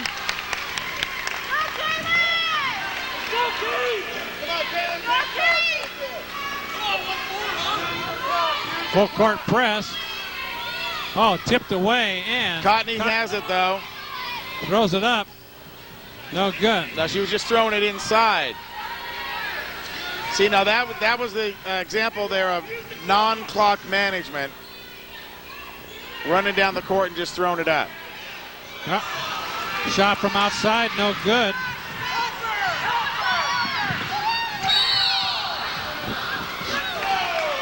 We're going to call a foul. Got 3 Lady Falcons on the floor there. That's a great shot right there. Everybody, it looked like a rugby scrum there, Marty. Look at Cotney down there wiping up the water with her uniform.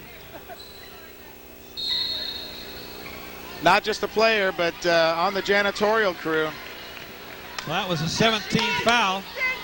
So going to the line now with 1 and 1 will be Sashi Butner. Now a timeout is called. Another timeout, 1:59. It's coming right down to the wire here. Although not as much of a wire as last year over at the Sacramento Waldorf facility where the Waves actually have the lead down into the final couple minutes of the game. And Forest Lake Christian won it on a pair of free throws. But still coming down to the wire, and the Waves are dangerous. I cannot say that enough. You cannot let them back in this game. An 8-point lead with 1:59 remaining is not safe. Well, going to the line now to shoot 1 and 1 will be Butner, 5'11" guard, freshman. She's got a total of 8 points this evening. First one is good. Coming in again now is Lindsay Avery.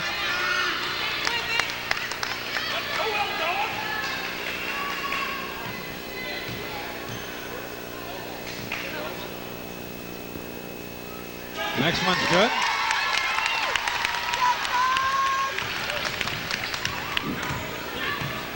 And it's 51-41, back to that 10-point lead. 1:50 remaining. Oh, off the rim. She is shooting in some hard luck this fourth period. And she's been throwing up those three-pointers and just not having enough arc on it. Getting it right to the rim. Caitlin is trying to bring the ball up court. Yeah, working on Caleres there. Lost it.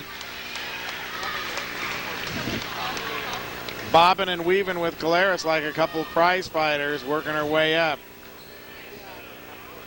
She'll go to the line.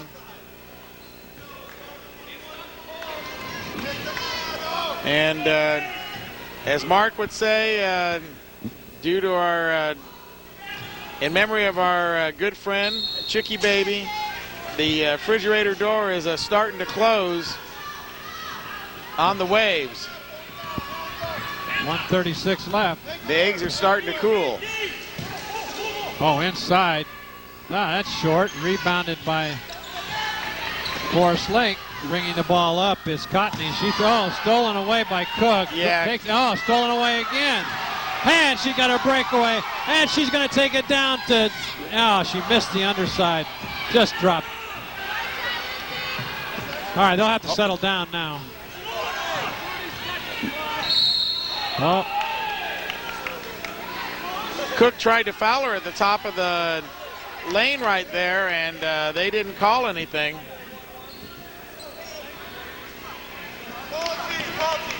Going to the line now will be Sachi Butner. Sachi, I should say. She's going to sashay up to the line. She certainly is, and she's going to drop in a big basket here. A 10-point lead with 1 minute remaining. If Forest Lake drops this one right now, it would be a huge, huge upset for the program. There's that insurance basket right there.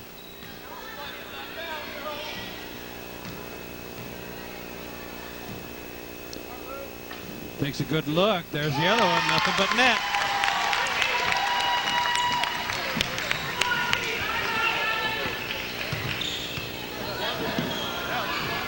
There's another three. Way wild. Rebounded in there. Yeah, they're just throwing up some prayers right now, trying to see if they're going to get answered. And there'll be no answer for them tonight, as the Forest Lake Lady Falcons will notch another victory on this season against the Sacramento Waves. 54 seconds remaining with a 12-point lead. They're going to pad it right here. So this one is pretty much in the books, Marty, and what a great game it's been for Forest Lake Christian. Started out a little shaky. Well, this one's no good by Butner. Well, that's because they started off with only human players. Then they interjected Lindsay Hayward, and it was all over. That one's good. Her fifth free throw in a row. 51 seconds left. Over in the corner to Willent. No good. Now she's fouled. She'll go to the line again. Stay tuned for our second game of the evening. It's not over yet. The boys from Forest Lake Christian will take on the boys from Sacramento Waldorf. And Marty, I think we need rosters and everything, right? Yeah, certainly do. Yeah, all right. Well, I'll try and hold down the fourth then while you maybe scramble over there and get these things in between games. We sure are happy to bring you this Forest Lake Christian doubleheader. First one is good. Touchdown Productions exclusive presentation of CVCL basketball, and Lindsay Hayward gets a big round of applause again as she comes off the bench, and somebody's going to have to move over there and give her a seat. They're not going to let her just stand right there. Yeah, that was good. 7 straight free throws for Sachi. There's a three-pointer, no good again. Rebounded by Malone. And she's fouled again to go to the line.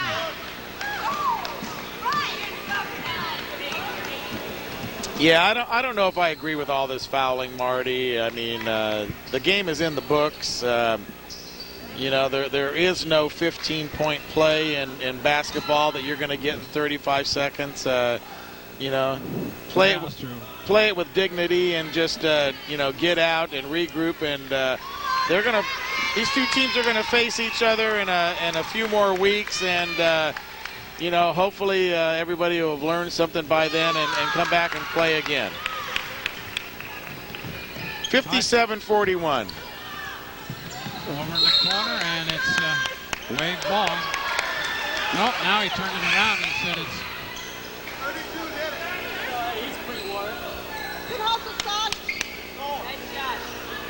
All right, there's 30 seconds left in this ball game. 57-41.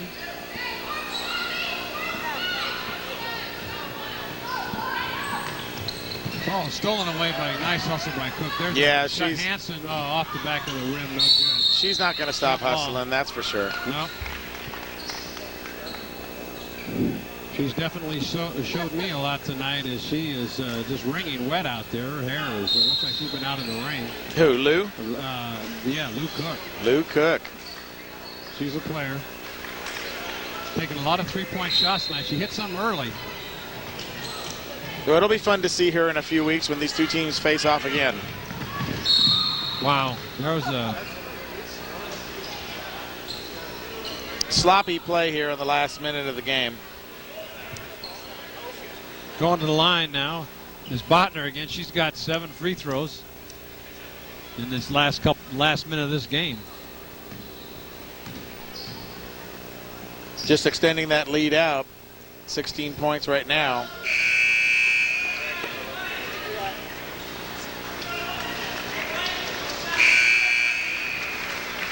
Coming into the game is Witzke and also Hall comes in. Yeah, they're bringing in some of the subs. Get a little action here. 20 seconds remaining. That's about as little action as you can get, I think.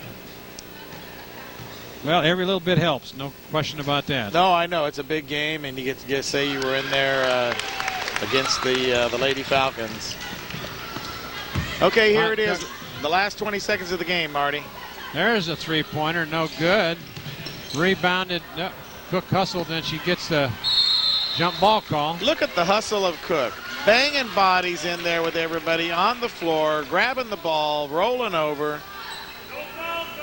Now gets the inbound pass, puts up a three. No good.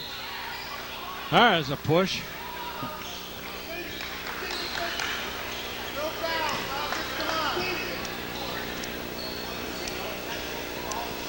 I don't know how many shots they're going to get here. Nope, it's going to be coming out. It was in the pass, I guess. Casey, just for your information, my son Casey Dominguez is directing the game today. He's telling me he's never going to direct again, he says. We're going to be doing both mentions in between both of these games, so you might want to get those queued up and make sure they're correct. In the truck with him, of course, is Ingrid Harper, and she's given Casey lots of comfort there. Katie shoots. First one.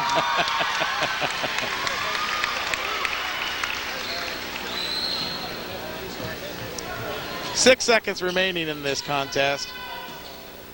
Next one's no good by Bardock.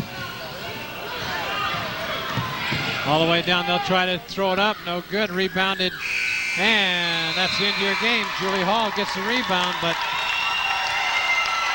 Lady Falcons win this game going away by a final score of 59-41. And the era of dominance is over. Or is it just beginning, Marty? Just beginning for the, I think, especially when you've got a 6'8" player in there that'll be around for 4 more years. Well, we'll see what the rubber match looks like when these two teams face each other in a couple of weeks over at the Waldorf building.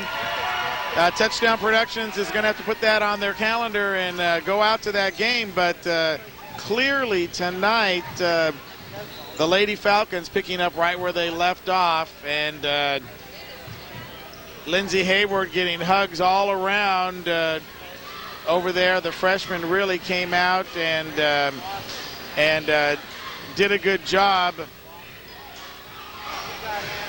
for her team as the Lady Falcons walk away with this one 59-51.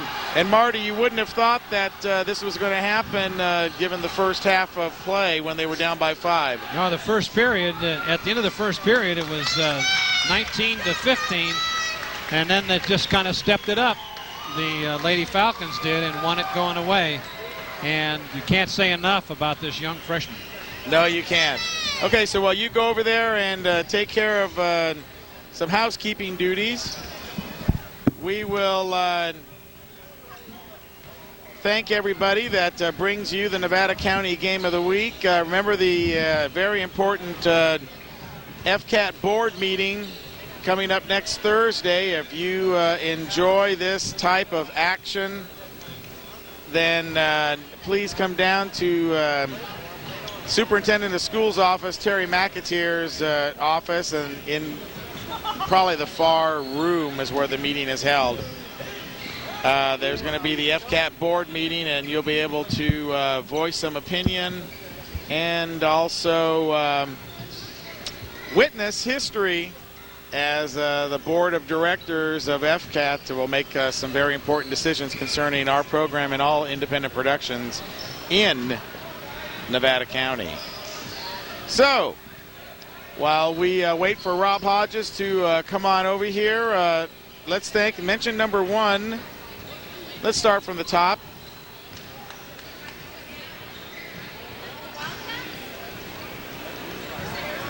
And Marty's not here, Casey, so you can pull down microphone number 2 if you want to. Okie dokie. Got a big crew out here tonight because we're doing 2 games as the boys are warming up. And Touchdown Productions presentation of the Falcons Road to Arco Arena is being brought to you tonight by Liberty Motors and the new Liberty Outlet of Grass Valley. Gary Alkenbrecht, Tom Rubino, and Val Vittigan support the Rising Star Gymnastic Team. That's Liberty Motors and the new Liberty Outlet of Grass Valley. Hanson Brothers Construction and HBE Reynolds of Grass Valley, Helen and Hanson, along with Sue Peterson, support the Grass Valley Lions Club. That's Hanson Brothers Construction. And Premier Plumbing and Irrigation Supply of Nevada City, Mark and Chuck Ryan, along with Carrie McDonald, are proud to support sports on Channel 11 FCAT, the new Premier Plumbing and Irrigation Supply. And, of course, our good friends over at Grass Valley Glass, Shauna Marty and now Curtis Salwin, wish you a prosperous new year. Grass Valley Glass of Grass Valley. And Accent Lighting of Grass Valley, Donna and Arnold Goldberg, support Music in the Mountains. That's Accent Lighting of Grass Valley. And Mountain Recreation of Grass Valley, owners Jason and Jill Auld have changed their name, but not their dedication to sports. Mountain Recreation of Grass Valley. And of course, Touchdown Productions, your leader in sports television for over 300 games now, bringing you the latest action. Tune in next week. It's going to be another great game next Saturday. The Nevada Union Lady Miners take on the Johnson Lady Warriors, and that'll be live from the House of Pain. And of course, for all the information that you need about your game of the week, be sure to go to www.touchdownproductions.com. And thanks to our web mistress, Shannon Mortensen from Silent Q Design, for working on our new website. It's not quite up yet. We still have the old one up there, but Shannon's working on it, and she will have that up for us pretty soon. You can check out, go there and check out our schedule, what games we're airing, get the airing times, even some bios on some of the people that work on the crew. And of course, tonight's crew is, like I said, is a pretty big crew. Got Jolyn Harris handling the top camera. Joe doing a great job for us since football season. Won't give up that top camera. He's a mule up there. He won't even come down and take a break and get a water or nothing. Wants a bathroom installed up there, I think, or something, just so he can keep on working. But his son, Nick, is here today, along with John Lindsay. Of course, a multi-year professional with the Game of the Week. Paul Riggs is in the house tonight, and along with our brand new intern, Ann Schwartz. And all the way down from Cascade Shores, it's RC Cameroon. RC Cameron joining us after a few weeks off for his Christmas vacation. So we're awaiting action here now between the Forest Lake Christian boys and the boys from Sacramento Waldorf, and it gives us an opportunity to thank our next set of underwriters. Remember, these underwriters, ladies and gentlemen, support your Nevada County Game of the Week. Excuse me. Get all choked up just thinking about it. But these underwriters, week in, week out, appear on our program because they are dedicated to sports television in Nevada County. And from just some of the letters that we've received from the viewers of the Game of the Week, that's exactly the kind of programming that you want to see. And we thank you for that support. I cannot tell you how much that means to us to get all the nice letters that we've gotten just in the last week. So Casey, if you can pull it up, there it is. Touchdown Productions presentation of tonight's Falcon doubleheader, Road to Arco Arena, is brought to you by Ernie's Van and Storage and American Red Ball Movers of Grass Valley. Owners Stuart and Douglas Sowell support sports television on your Channel 11 FCAT. That's Ernie's Van and Storage and American Red Ball Movers. Plaza Tire and Auto of Nevada City and Penn Valley. Owners Mark, Mike, and Fred Hauser support the Grass Valley Little League. That's Plaza Tire and Auto of Nevada City and Penn Valley. And of course, CR Motorsports joined us during the football season. And they were a great sponsor for us. Placer Title Company and National Closing Solutions. Their entire staff and management supports high school basketball. Placer Title Company and National Closing Solutions of Grass Valley. And Anthony joined us for a little bit of football action this year. But tonight, the underwriting belongs to Nevada City Auto Parts of Nevada City. Brian Ammon and his staff support Nevada Union Minor and Lady Minor basketball. That's Nevada City Auto Parts of Nevada City. Where else? And the House of Print and Copy of Grass Valley. Sandy Conley and Patty Free wish you a very happy new year. House of Print and Copy of Grass Valley. And of course, Walker's Office Supplies of Grass Valley. Mike Anderson and his entire staff in their brand new facility, hoping that you had the best holiday season ever. And of course, Touchdown Productions, a big happy new year from all of us, the 5th day of the new year, and this is our first game of the brand new year, and we started out right here at Forest Lake Christian on a big doubleheader night. Be sure to join us next week. That graphic's incorrect right there, so we can get rid of that one. It won't be Bear River and the Hill Gals. It's going to be Nevada Union Lady Miners and the Johnson Lady Warriors, as the Lady Miners are off to one of the best starts that they've had in the last couple years. 14-2 coming into league play, won a couple tournaments, and their goal, of course, is to win that Metro League and get back to Arco Arena. Lady Miners not appearing in Arco Arena the last 2 years.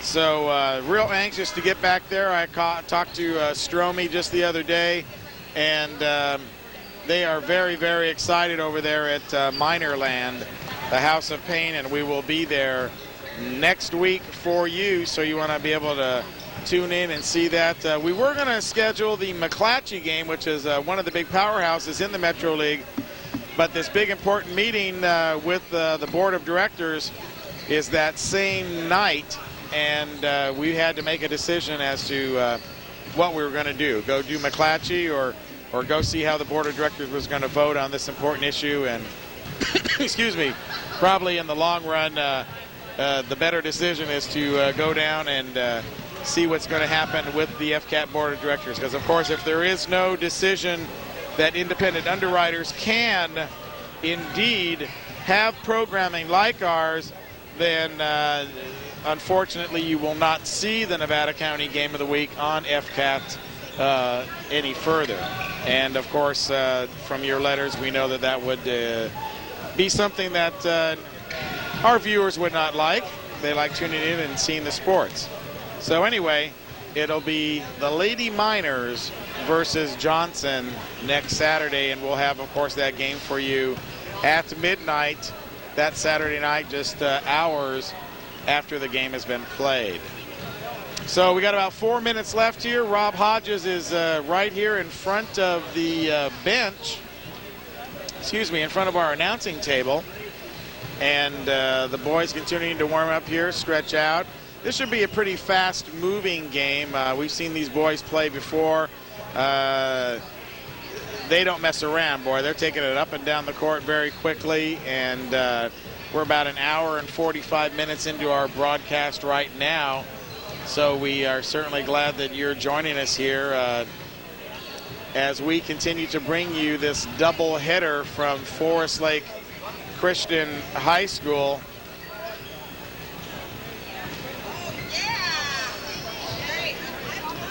Just a reminder of our January programming before we come into this game. You want to stay tuned to your Nevada County Game of the Week, of course, all year long. In the month of January, we are filled to the brim with high school basketball action. On January 12th, it'll be the Lady Miners versus Johnson, like we've been talking about. And on January 16th, we'll watch the Nevada Union Miners take on Jesuit. A very, very big game in the Metro League. Last year, these two teams played at the end of the season, and the winner of that game would have won the league title. So big game right there for the Miners. New coach Jeff Dellis bringing his Miners along very, very well. And they take on Jesuit on the 16th, and we'll be there. Then on the 22nd, it's going to be the Lady Miners or the Lady Bruins. We really haven't decided which one we're going to do then.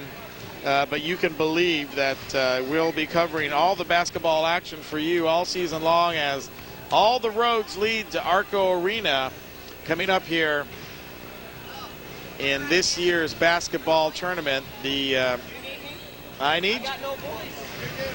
It's okay. While Marty takes care of a little business right here, we'll talk with Rob Hodges here just for a second. You can go ahead and hold your own mic tonight. Okay. Now, we were just talking before the game starts here. We don't have too much time, of course. Rob's going to fill in and do some color for us, and you get to wear the big headset then. All righty. But Lindsay Hayward, what planet did she step off of? Well, I'll tell you, we're just, it's a fluke that she ended up here. We picked her up on our AAU team, and she just loved the kids. And, they're moving to Auburn, and she was the difference. I changed their whole offensive scheme and ours. We were not hitting well from outside, and she got in the game, and I think we only took 1 or 2 3-pointers the whole second half. Everything else, we were getting the ball inside. And I don't know when I've seen a player come on the court and make such a difference in the game. Their inability to go inside after the injection of, and my question in the fourth quarter to Marty was, why did he wait till halftime? Well, this is really her first trial by fire tonight. She did play with us in a varsity tournament last weekend, but we really didn't have any pressed games up there. And I just didn't know if she was ready, but we had to do something at half, and I wanted to show something different, and I'll tell you, she came up big.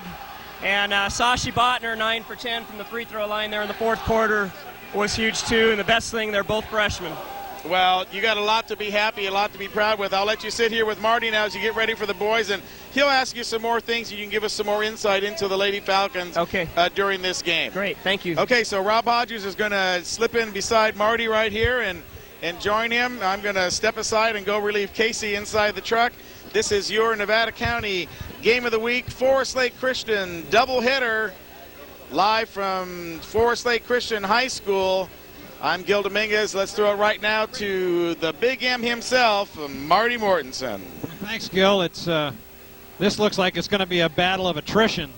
As I went over there and I was talking to the coach, Dean Stark from the Waldorf team, and he's got a total of 6 players on his team tonight. And I said to him, wow, 6 players. I'm looking around, and sure enough, counted them up, 6.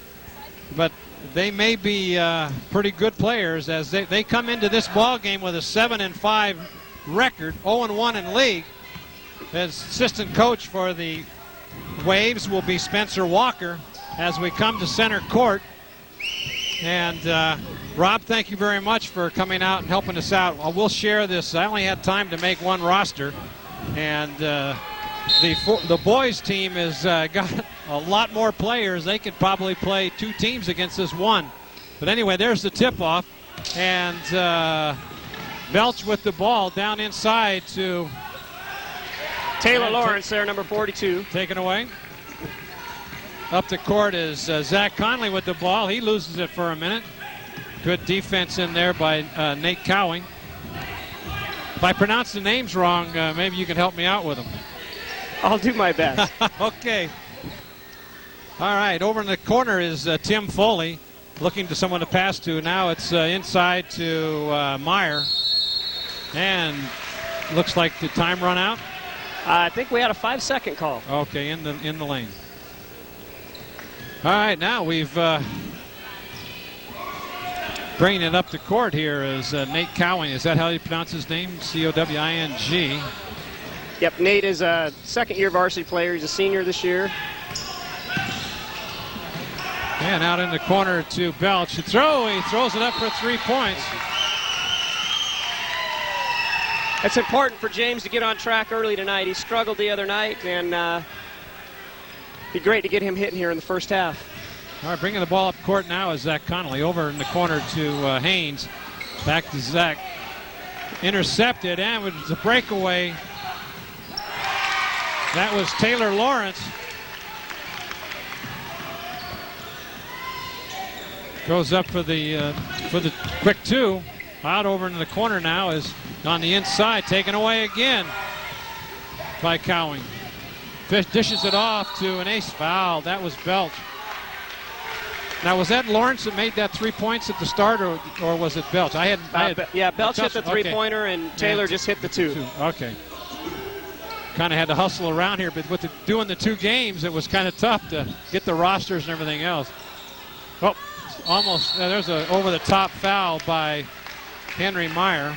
Want to congratulate you, Coach, on a fine game tonight. It looked a little shaky at the start, and I was getting a little nervous because I know how the game turned out last year when we went down to Sacramento to watch both these 2 teams for that championship playoff there. And we knew the key was going to be defense tonight, and we struggled a little bit in the first half, but as you see, we held them to 14 the second, and that was the difference. Okay, across court over to Haynes. Now back over to Connolly. Way in the corner, throwing the ball away. Trying to go up for it was Wes Zell. I guess it's Z-E-L-L-E, Zelli. Timeout on the court by Waldorf coach. Yeah, that's Dean Stark. I tried to give him your center, number 50. I said you could use a couple extra players now. How would you like to have Hayward? She's the envy of many teams, I guarantee that. Great thing is she's only been playing 6 months, and she's got 4 more years, so we're very excited about it.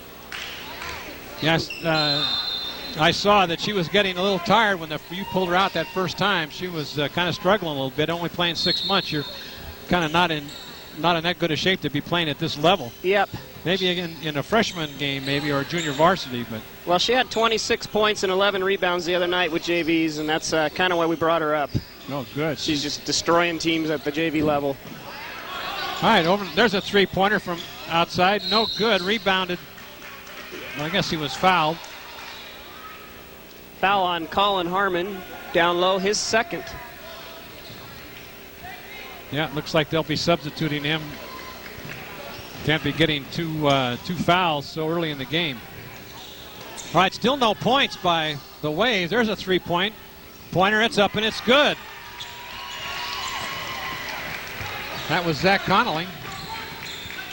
Waldorf's few in numbers, but Coach Stark generally has them very prepared. I think we can expect a good game out of them. But I think that there's a good drive on the inside by Taylor Lawrence. But I think just the attrition is gonna make the difference in this game. Yeah, Coach Johnson will keep running, that's for sure. one element he's added to the game this year we didn't have last year is a major transition game. Oh, nice fake in there. Oh, nice pass down low, and he's fouled. It doesn't go. That was a nice shot by Adam O'Brien. I can't even read my own writing. That wrote him so quickly over there. Nice pass on the inside, down low by Colin Harmon.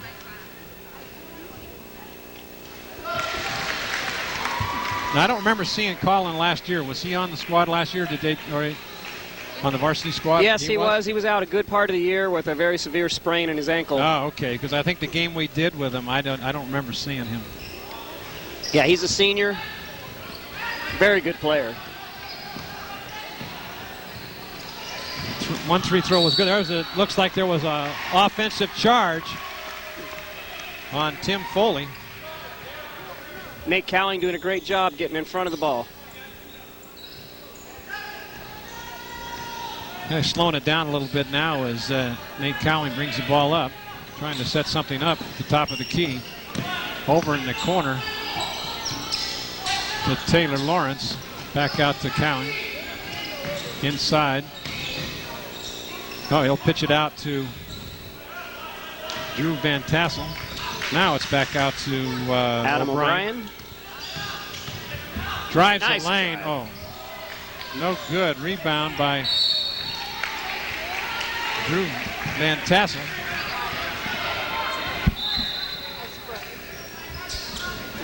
All right, 8-3 with 4 minutes and 28 seconds left to go to in this first period. As the Waves still haven't been able to penetrate inside at all. They've taken most their shots from the outside three-point lane. All right, there he takes it inside. There's a big jumper, 10-footer, no good. Rebound in there by Meyer. Takes it up again, and he's fouled, and count it. That's his first 2 points. He'll go to the line to shoot one. We got to have these names memorized by the game with only six people out there, huh? I'll have the Waves guys down here in just a couple minutes. Yep.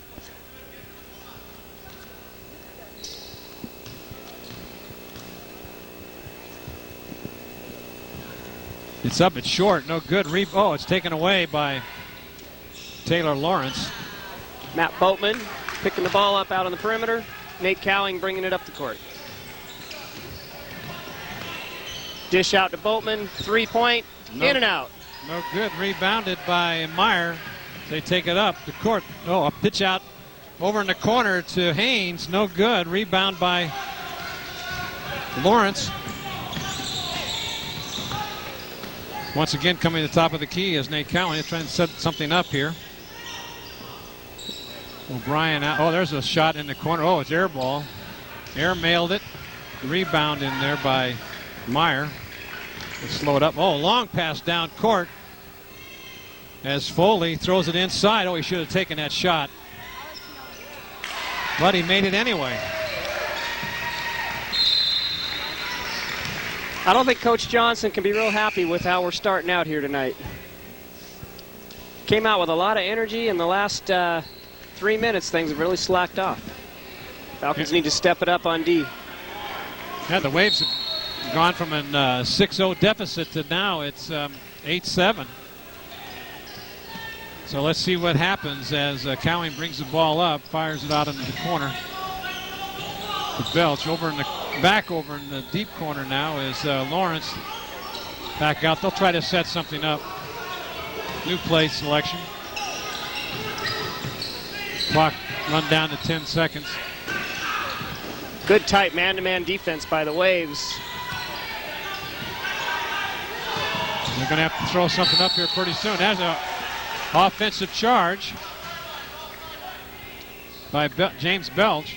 As we can't afford to have a hurt player. Because they only can rotate one in and out. On the ground, that is Meyer. And he's definitely in a little bit of pain. He must have bumped heads. It definitely took a major charge there. Well, when they say take one for the team, but when you only have one more player sitting on the bench, you got to be a little bit more selective. I think so. We'll hope he gets back up here.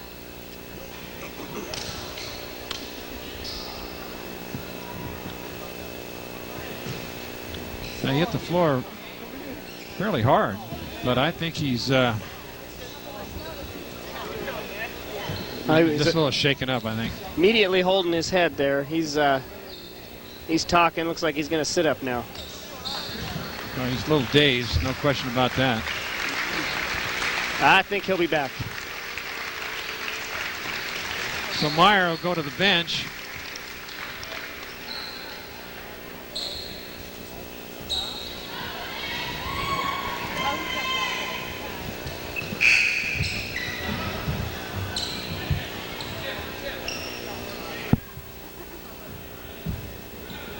Okay, coming in to pick up the spot for Meyer is Johannes DeMarzi, number 23, is in the game.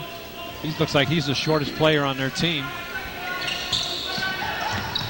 Yeah, he looks like a younger one, too. Yeah. Oh, inside pass deflected by the Falcons as Cowing brings it up. They'll try to set something up as he points. Last time I don't know what the call was. No basket. It was a foul call. And it'll be Waves' ball.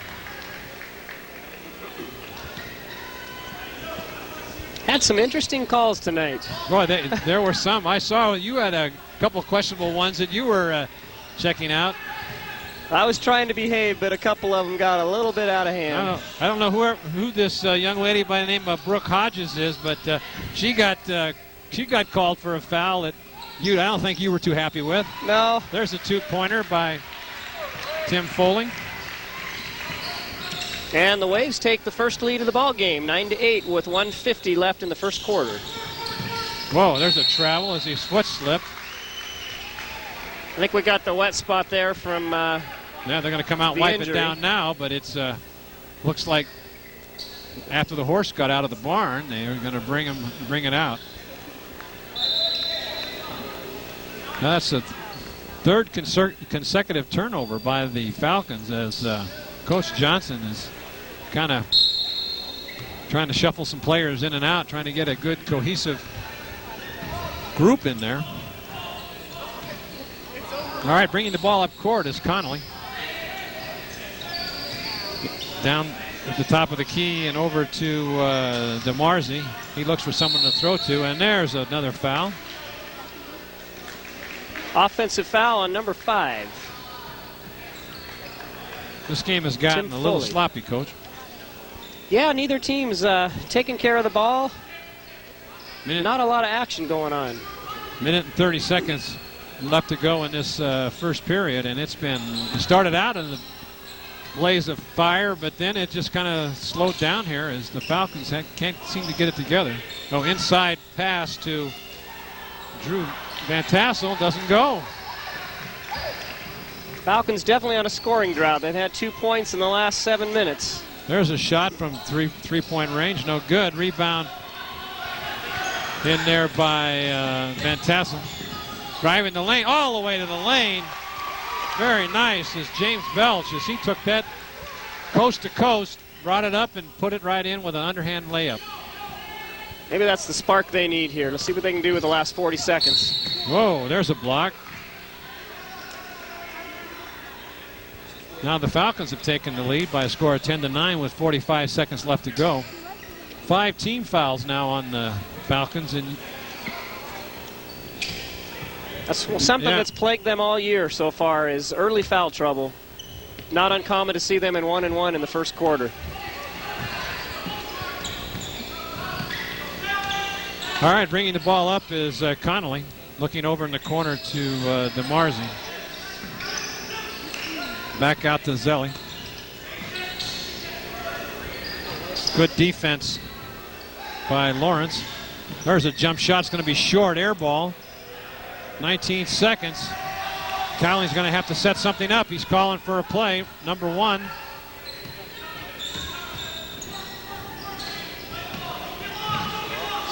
Over in the corner there is Belch. 6 seconds left. Trying to drive the lane. He does, and it's good. Great play. As James Belch picks up his 7th point in this first period. It's been kind of a slow period, but at the end of the first period, it's Forest Lake 12 and the Waves 9.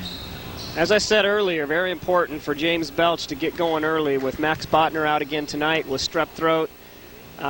They look to James for the majority of their outside scoring, and 7 points in the first quarter is a great start.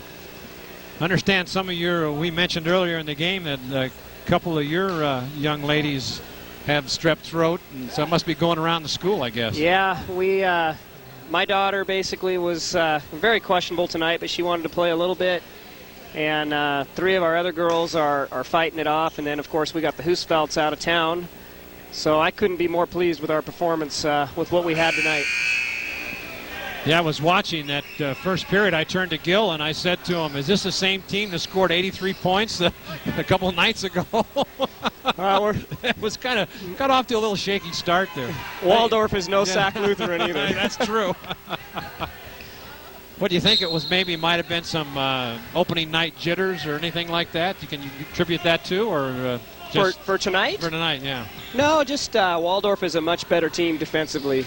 Sac Lutheran, it was a rough welcome to our league. Geez. This is their first time in? Yes. Oh, man, what a... All right, at the top of the key, there's a jump shot from about 12 feet. No good. Gets his own rebound as Meyer got back into the game, shot it back up. Still no good. Taking it down all the way to the hoop is Boltman. Kicking it off to Nate Cowing. 2 points. Was that Cowling that made it? Cowing with bucket, assist to Matt Boatman.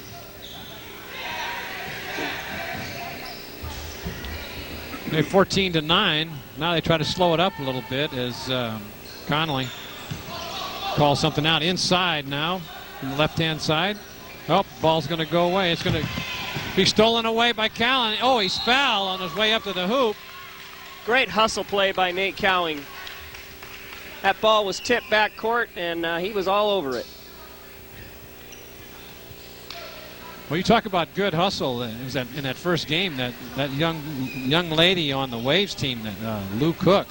She had a lot of hustle. I was really impressed with her game. But the trouble is, she just couldn't do it all herself. Well, Waldorf lost their other point guard earlier in the year with a torn ACL, so Cooks really had to step up, and she did do a great job tonight.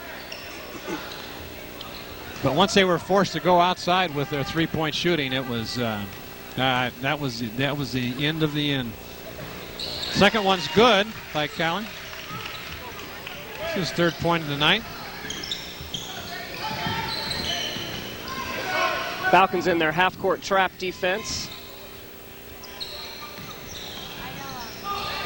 15-9 here as the Falcons lead this game, kind of slowly pulling away. You can see Waldorf already starting to get fatigued here with 6:46 left in the second quarter. Well, Coach Johnson's got the in and out, no good. Oh, good hustle, save, up, and no good again. Oh, hard smash, and it remains Waves ball. That was heads-up play by Meyer. But there's quite an advantage, Coach, when you can you got 15 guys sitting on the bench over there, and their team's got 6. Shuffle them in and out. He palmed the ball, no call. Referee wasn't looking. Well, and they got Haynes, who's yet to get back into the game after his fall, so be interesting to see if he's able to respond. All right, Connolly throws it out to Foley. Now there's Meyer trying to take. He takes a three-pointer. It's going to be off target. Rebounded by Cowling. Back out to O'Brien, trying to set something up. Waves doing a very good job getting back on defense. Only had a couple transition points here in the first half. Well, that'll wear you down in a hurry. There's a nice drive to the lane. Great pass and assist by Belch to Drew Van Tassel. Van Tassel took that all the way underneath and laid it up off the glass. Cross-court pass taken by Foley back over to Meyer. Meyer stops, shoots, 10-footer, no good. Off the glass, rebounded O'Brien. By O'Brien. Kicks it out to Matt Boatman. Pulls up for an 18-footer. Good. Boltman's first points of the game. That was, and I think there's going to be a lot of timeouts called by Coach Dean Stark. He's got to rest his players. Now, is it the size of the? You know anything about this? About the way? I mean, they have a pretty big school over there. I just wonder why. Well, they don't actually, have they only have 105 kids in their high school. Generally, Coach Stark will have 10 or 12 players. I know their JV team had a full roster, and I think he's got some injuries early this year, and a couple kids decided not to play, is what I've heard through the grapevine. And when you got only 105 in your school, you need everybody out. Yeah, right. Go track around the classrooms every day and look for some 6'5" guys. Come on, you're coming out to the basketball team. Now, how did I heard you talking to Gil about Lindsay? Is she moving up to the area? I heard say they're going to be moving to Auburn, so a little closer for the school. Yeah, her sister is a senior at Valley High School, and they didn't want to uproot her last year. So she's going to finish out there, and then they're going to be moving to probably Rockland area, which we have a bus that goes down to Rockland. Now, are there any limitations on where you can go for people to attend the school in the area? Or? No. No? Well, you picked up a real jewel. Nice play by Meyer as he drove the hoop, got that point. Yeah, her junior high coach cut her in 7th and 8th grade, believe it or not, at 6'6" in 7th grade. And we picked her up on our AAU team this year, and it's one thing led to another. Well, that's great. Oh, there's a nice drive to the basket. Taylor Lawrence, number 42, great finish. The 6th point of the game. Full court press on Foley. Brings it up, 2-on-1. No, he's short with that one. Rebound by Lawrence again. Lawrence taking care of it on both ends of the court, finishing the bucket and getting the rebound. In the game now for the first time is Koopman. Yeah, Sam's coming off a sore throat too. He missed practice yesterday. He's been playing sparingly this week. There's a three-pointer up and off the glass, no good. Oh, there's a travel call.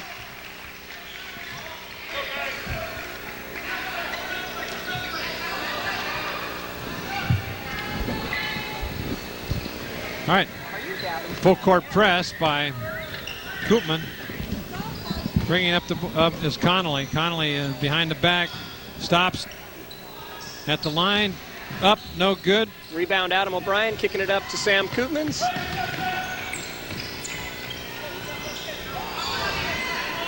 Lawrence looks back to pass to Koopman, over to O'Brien. Tries to drive, nothing there. Back out in the corner to Boltman. There'll be a three-pointer coming up here pretty shortly, but maybe not. Nobody comfortable with the shot. 7 seconds left on the shot clock. There's the three-pointer, up, and it's in and out. No good. Heartbreak. Great rebound by Adam O'Brien. Another three-pointer. James. Oh, there's well.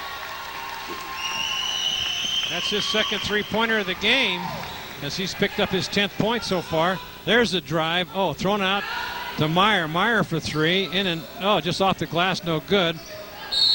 Rebound by Zelli, and he gets hit in the eye. Of course, he's got protective shield over his eyes for his glasses. Taylor Lawrence picking up a foul, number 42. I believe that's his first. Yes, it is. You coaches keep track of that real close. First one is up, and it's no good. This is where they have to take advantage when they've got the chance to go to the free throw line, and especially with the points down, they're down 13 points. Opportunity to rest and gain some points as well. Got Waldorf in the bonus here with 3:13 left in the second quarter. Foley gets that rebound. There's one from way outside. Doesn't go. Oh, nice drive. Great spin move by Belch, and two. Picking up his 12th point of the half. There's Foley driving the lane, and there's an offensive charge. Coach Dean Stark over there is kind of talking to his players, saying just slow it down a little bit. Well, Belch is making up for, he had a tough game Thursday night. And definitely making up for it tonight. He came out ready to play. Well, he's shown some good moves tonight. There's a pass out in the corner. Oh, inside. Stolen away, and it goes over to the Waves. Off Taylor Lawrence. Modified full court press coming up is 2-on-1. There's DeMar. Oh, right underneath as he went up for it, but he was fouled. That was Boatman. Good to see Haynes back in the game after that early fall. He looks to be okay. I believe it was Haynes, wasn't it? Or no, was it Meyer? It was on Boatman. 33. First one is good. That's Wes's third point of the game. First free throw. In and out, no good. Rebounded by Lawrence. Sam Koopman's a nice jab step and a great finish by Koopmans.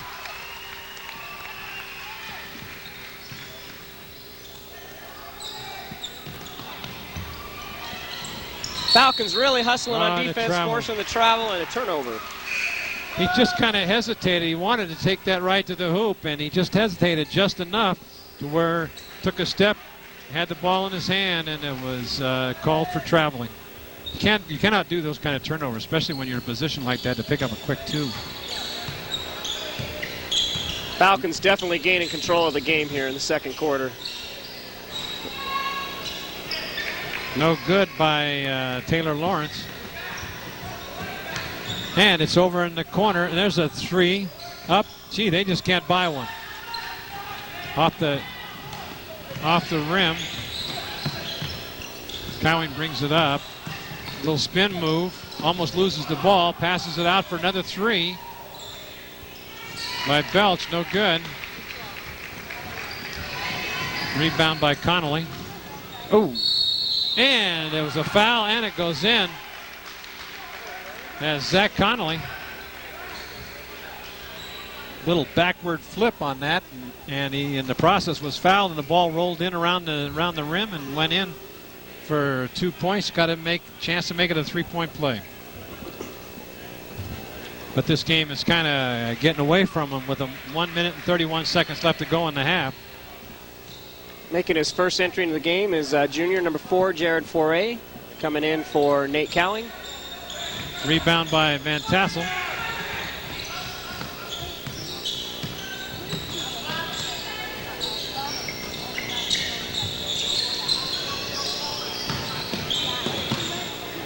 Out into the corner. Nice move by Belch. Spin move, loses the ball, trying to set that up. There's a drive all the way in, and it goes in, and it's good by Zach Connolly. Good drive, good finish. Little 4-point run here by the Waves to close out the second quarter here. Inside moves, spin back, jumper, no good. Rebound by DeMarzi. Long pass down court. DeMarzi setting up for three, and he's off the rim. He doesn't look like a three-point shooter, I don't think. No, I don't think that's the shot a coach wants him to take. Should have tried to drive the lane with that just a few seconds left in this half. Falcons here going to work for the last shot with the shot clock off and 17 seconds to go. Oh, inside, stolen away. Bad pass. Meyer steals it. Double team. Back over to Connolly. Connolly stops it for three, and just short. Off the glass. No good. He's got to put it up, and he does, and it's short. That was Jared Forey. Came into the game and had a chance to take a shot. As we end this first half with the score being 28-16, as that was a good run in that second period by the Falcons.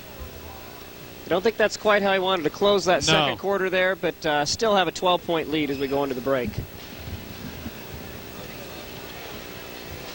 Yeah, that was a very fast first half.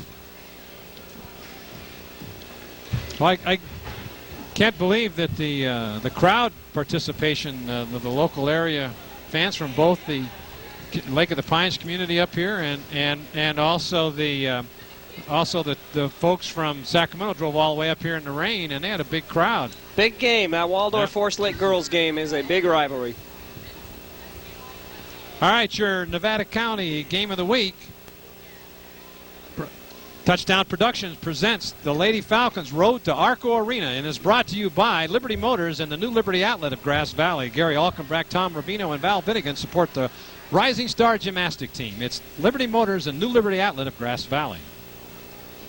Hanson Brothers Construction and HBE Rentals of Grass Valley. Orson and Helen Hanson, along with Sue Peterson, support the Grass Valley Lions Club. Hanson Brothers Construction and HBE Rentals of Grass Valley. And by the new Premier Plumbing and Irrigation Supply of Nevada City. Mark and Chuck Ryan, along with Kerry McDonald, are proud to support youth sports on Channel 11 FCAT, the new Premier Plumbing and Irrigation Supply of Nevada City.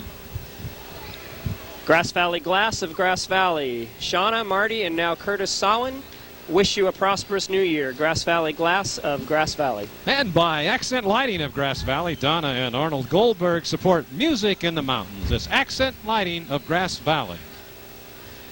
Mountain Recreation of Grass Valley. Owners Jason Jill Ald support NU Basketball. Mountain Recreation of Grass Valley.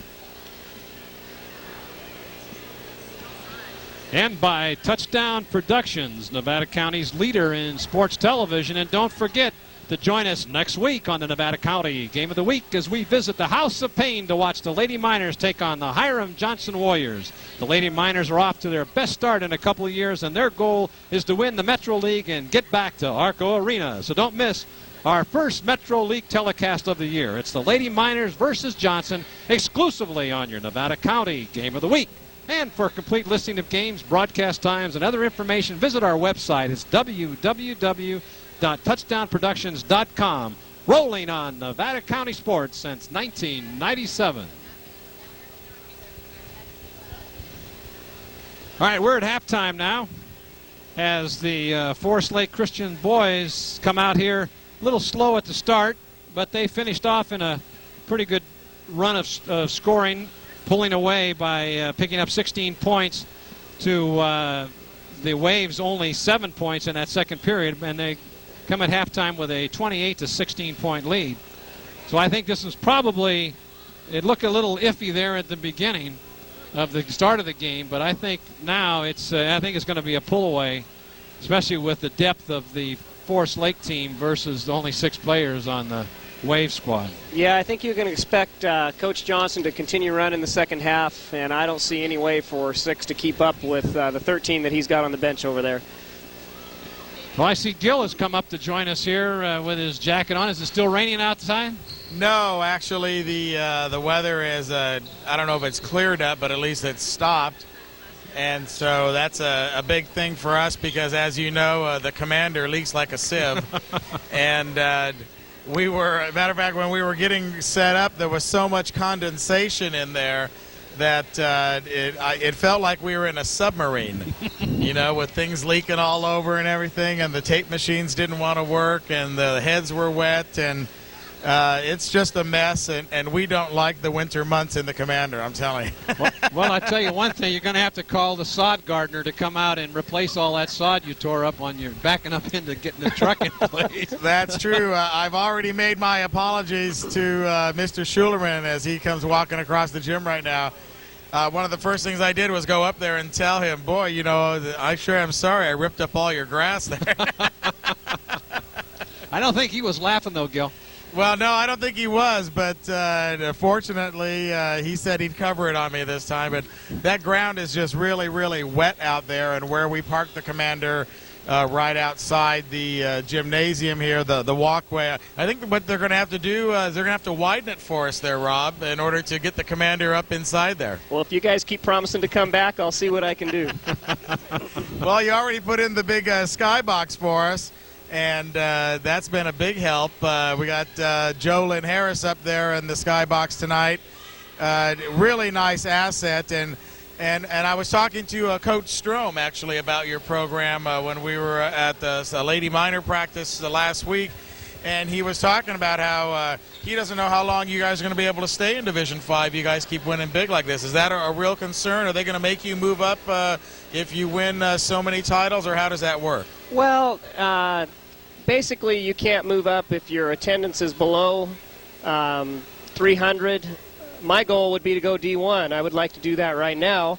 But with the new rule that just passed by CIF, schools are not allowed to do that after this year. So it looks like we'll be D5 for a while unless we can get into the GEL, which is something that we've talked about, which would move us up to Division 4. Wasn't there a small school that was in the finals last year that moved up? Yeah, Modesto Christian Boys.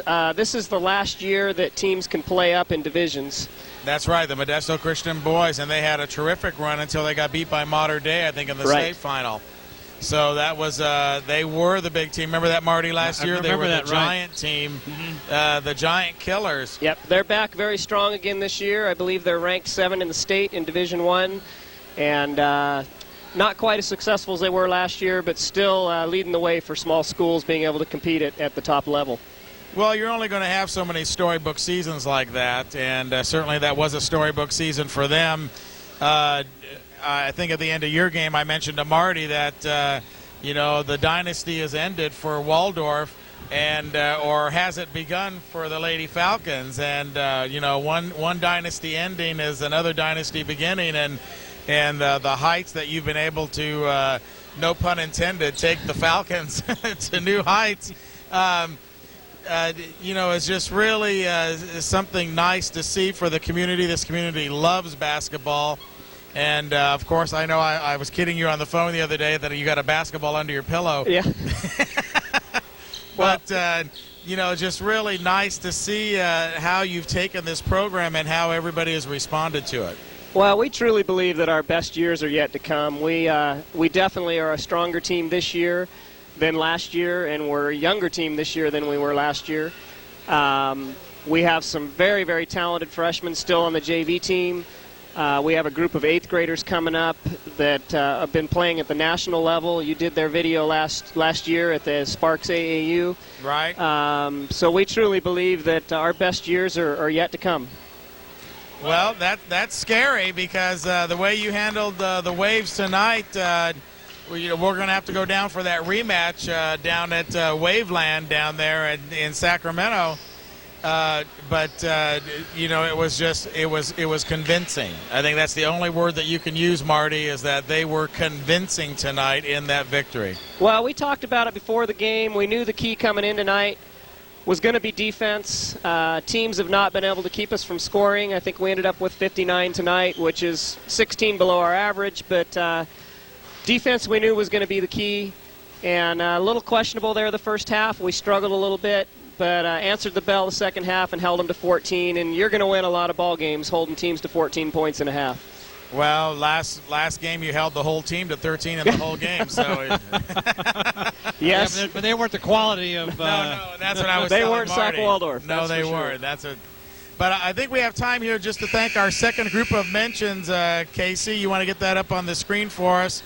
Remember, these underwriters really help us do the show. We could not do it without them, so special thank you to them.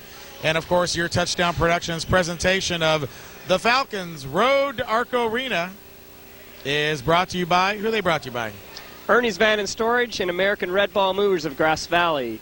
Owners Stewart and Douglas Soul support sports television on Channel 11 FCAT. Ernie's Van and Storage and American Red Ball Movers of Grass Valley. And by Plaza Tire and Auto of Nevada City and Penn Valley. Owners Mark, Mike, and Fred Hauser support Grass Valley Little League. It's Plaza Tire and Auto of Nevada City and Penn Valley.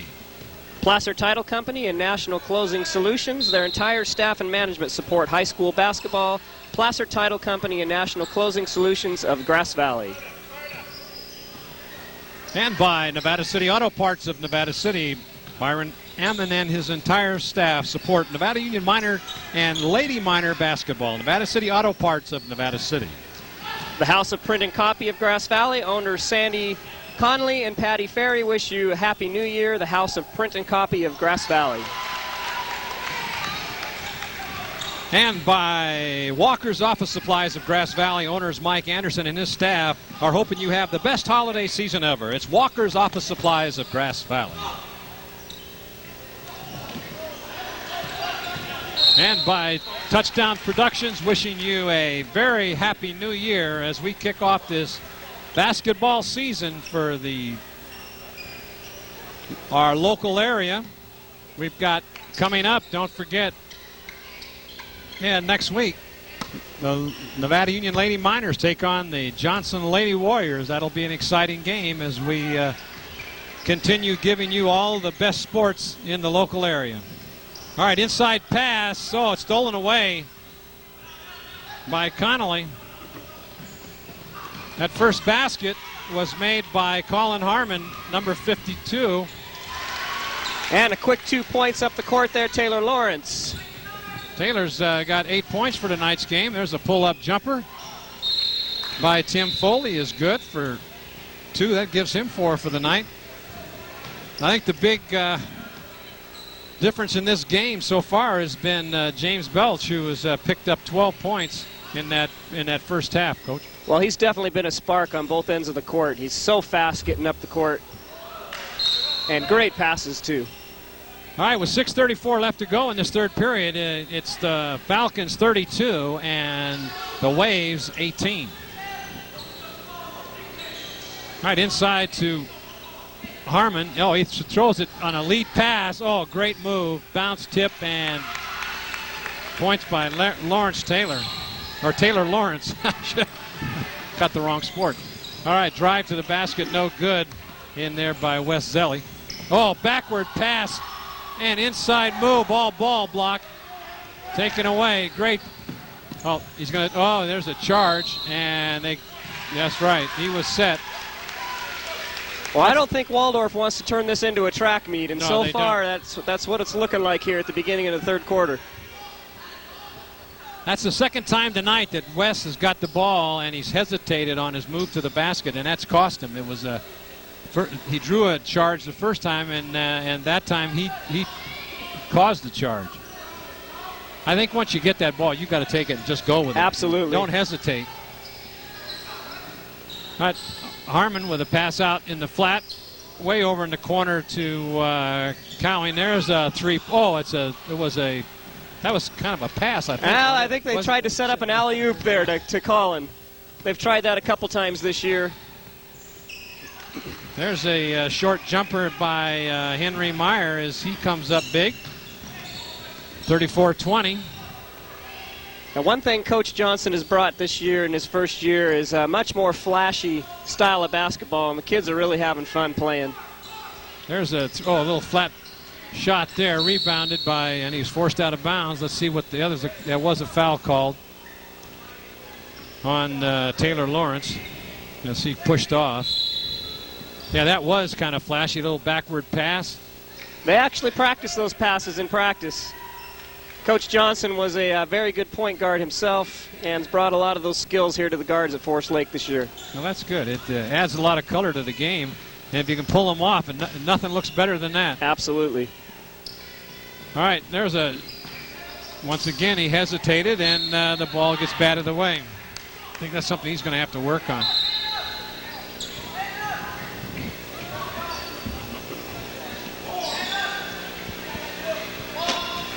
All right, Foley brings it in.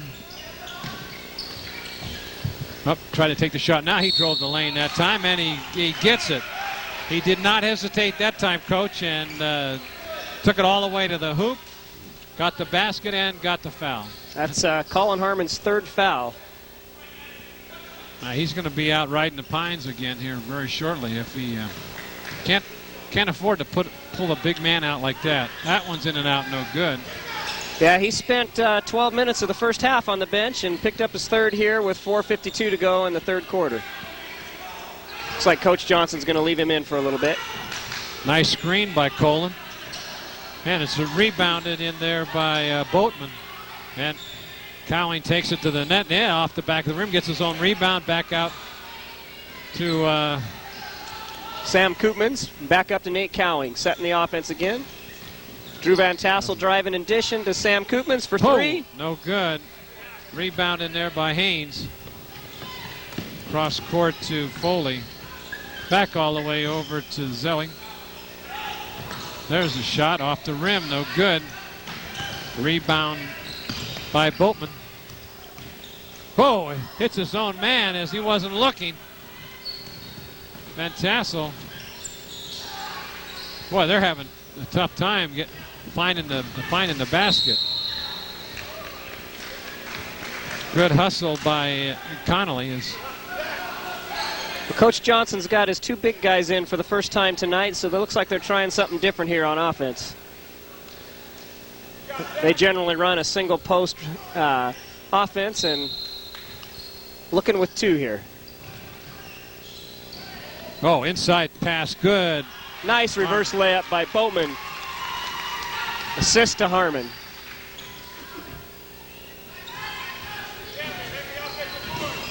That's one thing I've noticed about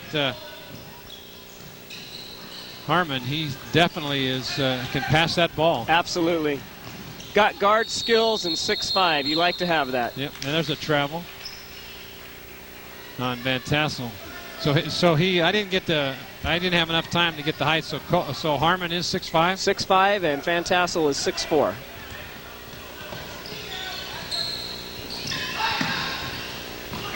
Oh, wide open. Oh, a little late. There, he's got it underneath there, and he's fouled too. He'll go to. That was unexcusable foul by Van Tassel. You knew that ball was going to go in. Yep, I don't think he's happy with it either. He knows that was a mistake. Looks like we got another injury here. Number 22 holding his taped leg. Wes Zelli? Zelli. I've been pronouncing the Zelli. I didn't get it from the coach. Uh-oh, he's going to be carried off, helped off. Hurt his ankle. Boy, you just don't get any wreck. Zach Haynes just got a chance to go back and sit down, and now he's got to come back in the game again. As a coach, you're really limited when you only have a few players. Well, you definitely can't be as aggressive as you want to be on defense, and you certainly can't transition because you just can't do that the whole game. Just try to slow it down, set up in a zone, and see what happens. 36-24, that's no good. Tip back to Haynes. And it's rebounded in there by Lawrence as he's back in the game. Well, I keep thinking the Falcons are going to pull away, but Waldorf is still staying right within 12 points. There was a foul called on Zach Haynes. That's the second team foul. 3 minutes left to go in this third period. Oh, inside move. Great What a pass. Wow. Great pass by Taylor Lawrence and finish by Colin Harmon there, number 52. You can see they've had that play designed on the chalkboard. There's a three-pointer by Meyer. Waldorf taking a timeout here. He's using them wisely. Definitely using them in about the middle of the quarter so he can give rest. Now, on that inbound pass, that was a great move by Harmon as he broke straight across the top of the key and then cut right into the lane, and the pass was thrown short, and he got it and drove it and laid it right up. That's definitely a design play there for Colin. Waves have cut the lead to 11 here with 2:43 left in the third quarter.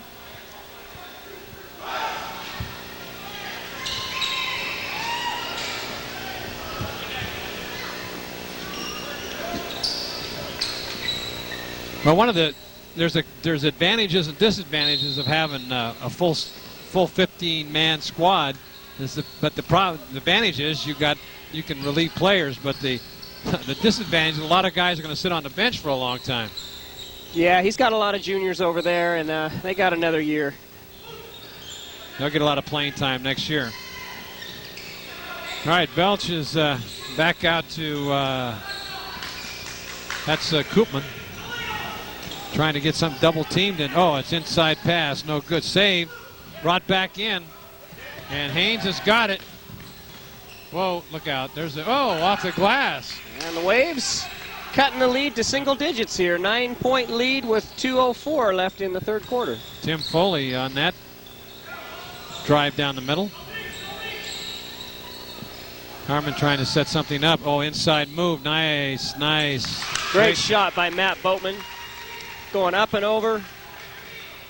That's his 6th point of the game.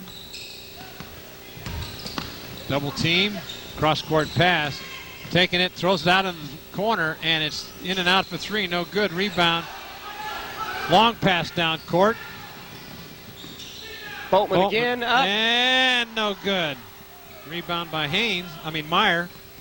Haynes has got the ball, bring it in the corner. There it is, and it's short. Nobody underneath the basket except 3 Falcons. That's what you like to see as a coach, is 3 white jerseys. I think the pace of the game is starting to wear down. Nice pass over in the corner to Boatman. Cross-court pass. Trying to run a little bit off the clock, trying to set something up. 55 seconds left. Nice drive in the lane, no good. But let's see what the call is. Looks like Sam Koopmans is picking up the foul there on the drive to the lane. He'll be shooting 2. I think that was on Meyer.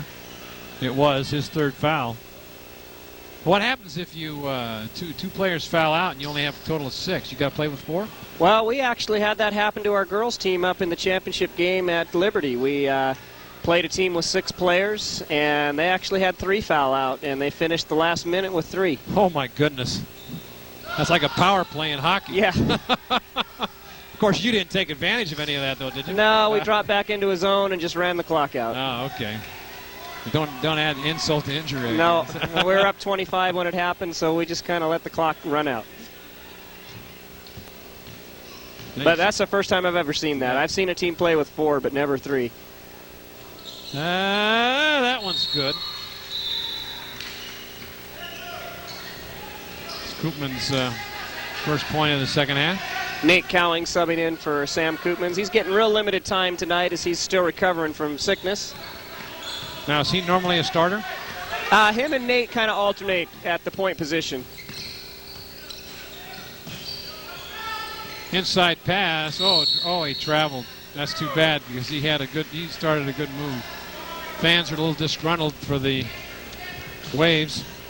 Yeah, they're awfully quiet over here. Yeah. Not much coming out of the Waves, the fans tonight. Little missed dribble there by Connolly, and he is fouled. That's DeMarzi. Gets his second foul. That was on 23. They don't have a 33. That was somebody fat-fingered the button over there. Nevertheless, it's 41-29, 25 seconds left to go. Foul called. Official timeout. Not sure what the call is. Shot clock is off. 25 seconds left in the third quarter. David Matson, number 34, checking in for the first time. Inside pass to Harmon. He's looking, set something up, throws it to the outside. I like the way he moves that ball around. Yeah, Colin is a great player. Definitely could play at the next level if he chooses to. Matson fighting. Oh. Look at that and tip back in by Harmon. David Matson fighting like crazy for a rebound there. Oh, nice drive in the lane before the buzzer, and it counts. That was Connolly. His 9th point of the game. Well, that was an exciting third period for the Falcons. They came up big again. But they did give up 15 points and picked up 15 on their own. So Coach Johnson's getting all of his players in. I think he feels he's got the game pretty much under control. But 12 points by any means is closer than it should be. Exactly, especially when you've got a 15-6 squad and one player's hurt.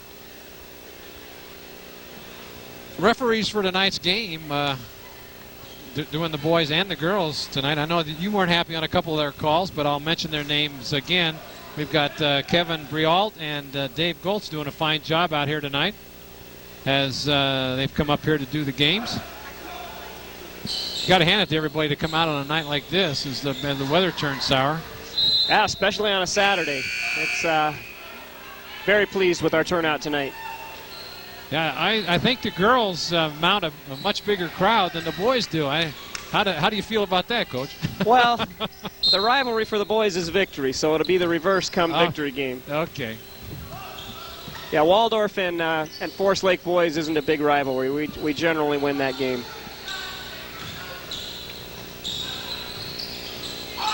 There's a shot from the free throw line. Gets it back. Rebounded by James Belch, kicking it back up to Nate Cowling. Foul underneath the basket, and I guess it's going to go against. I didn't see who they called. I think it's on Colin Harmon. Is it? That'll be his fourth. Certainly is. He's going to be. Well, he's a very aggressive player, and I like the way he anticipates where the other players are going to be, and I've never seen anybody at this level move the ball around like the way he does. Yeah, he's a definite asset. All right, at the top of the key now is Haynes looking for a shot. Foley drives him. Oh, it's just short. Tipped back by Colin, and he knocks it away. Nice defensive play.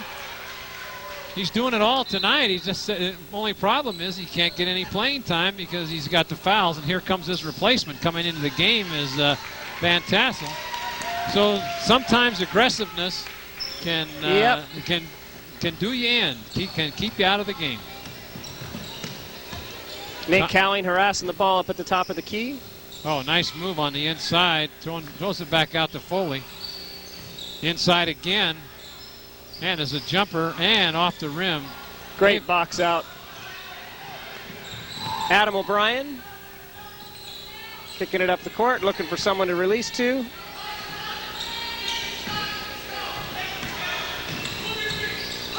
Trying to move inside. Lawrence was. Oh, and he hits the three-pointer. Wow.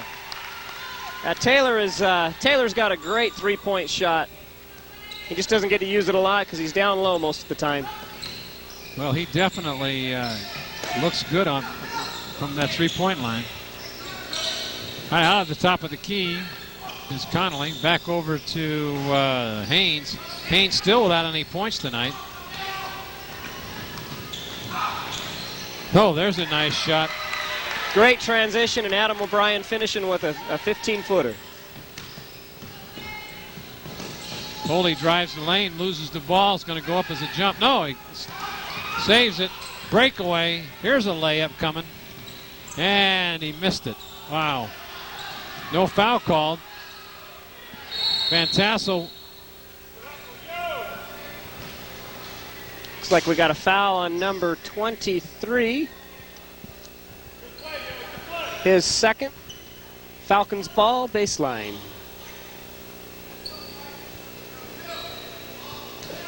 Falcons now stretch their lead to 48-31 with 5:52 left in the fourth quarter.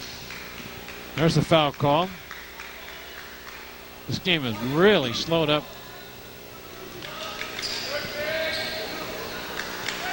Making a lot of mistakes that we didn't see in that second and third periods. Drew Van Tassel now sitting with his fourth foul. Both big men for the Falcons are sitting on the bench with 4 fouls.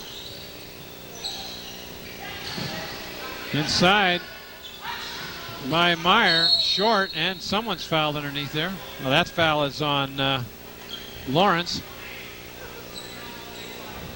Actually, it's on Adam O'Brien. Was it Adam?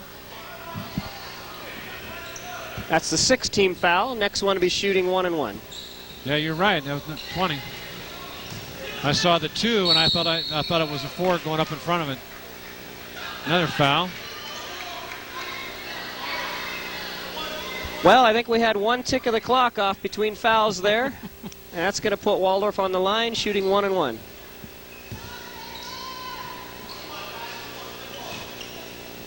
.536 left in this fourth period. I think the game is pretty much in hand for the Falcons. In and out, no good. Uh-oh, somebody jumped into the lane a little early, looked like. Well, we're definitely getting our money's worth with these officials tonight. Well, they're getting a lot of camera time. Meeting their quota.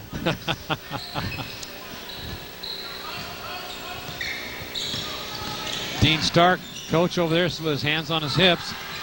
Oh, in and out, no good. Rebound, put back, no good.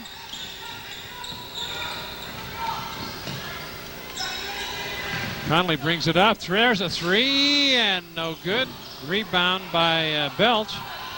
Oh, there's a drive. Stop, shoot. Nice move by Lawrence. Oh, no good. no Missed call. it. Looked like he was fouled. I think he got hit on the head.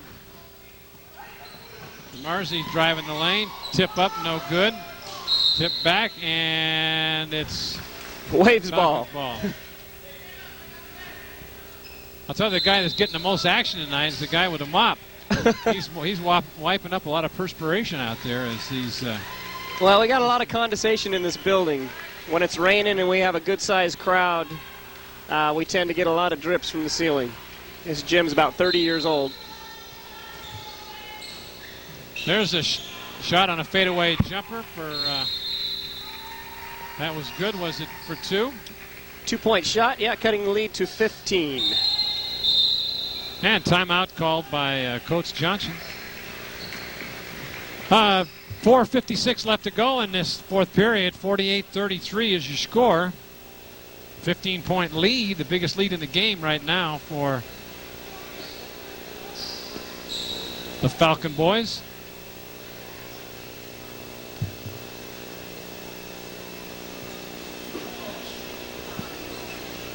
All right, let's start the clock. As all right, your executive producer for tonight's doubleheader action is Gilbert M. Dominguez. Graphics operator Ingrid Harper. Camera operators tonight, thanks to all you guys, Nick Lynn Harris, Joe Lynn Harris, John Lindsay, Paul Riggs, and there's Ann Schwartz and R.C. Cameron. Engineering tonight by David Bevan. And the web mistress, Silent Q Designs, Shannon Mortensen. Remote facilities tonight, courtesy of the Leaky Commander. All right, there's a drive and loses the ball. Well, let's see if we can keep this clock running here with no more fouls. And over the top, no call. Back out. There's a three-point shot, and it's just off the rim by Boatman. And let's see what the call is here. That's going to put the Falcons in 1-1 as well. So they'll go to the line. That'll be Adam O'Brien. As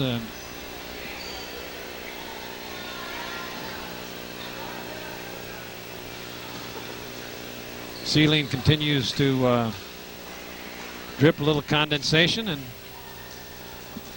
right on the free throw line.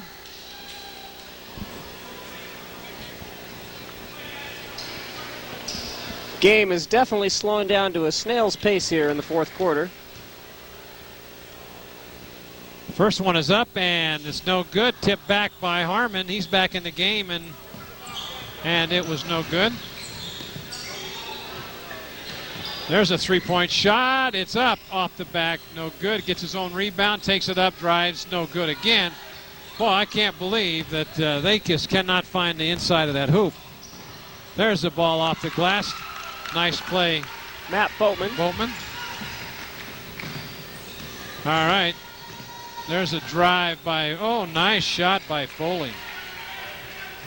Now the game's picked up a little pace. 3:46 left.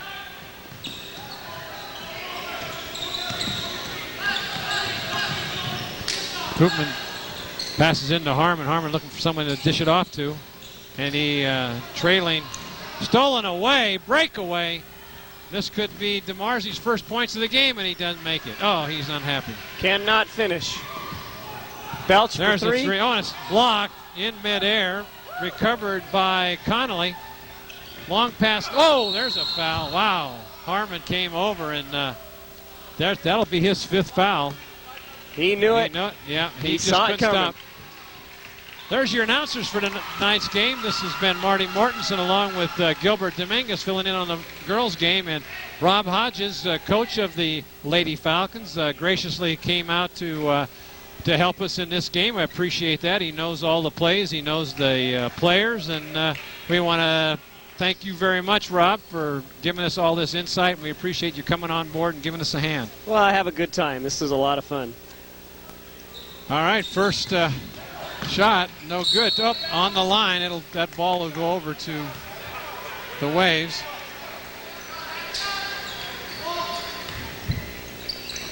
All right, the score is 50-35, 3:13 left. We're going to stay here with this game as long as we can, as we're coming down to our time allotment. It's like we'll be cutting it real close here. Yeah, we've got 3-hour time limit, and if they can keep the ball in play and no fouls, there's a dish off. Oh, there's a foul. They'll go to the line to shoot 1-1. This is where the time ticks away, but we still got 4 minutes to finish 2.5 minutes. But timeout called by, just as we said that, Dean Stark, the coach, and Spencer Walker, the assistant coach for the Waves, call a timeout to give their players a little bit of breathing room. This game is out of hand. The score is now 50-37 with a 13-point lead. My math is a little weak here. Yeah, Waves have cut 5 points off that lead here in the last minute and a half. Some turnovers but don't you suspect that, I mean, not intentionally, but the players do kind of slack off when it's towards the end of the game, and they know they got it won. They just kind of let down a little bit. Well, there's no question. Watching the Falcons tonight, I think they've been pretty low-key for most of the night anyway. I think they pretty much knew this game would be in check, and this is definitely not their best performance of the year. First one up is no good, and a rebound by Van Tassel. Now there's a stuff, could be, and there it is. Great pass by Boatman. Taylor Lawrence finishing off with a layup. All right, Foley's got the ball. He stops. 12-footer, no good. Rebound by Boatman.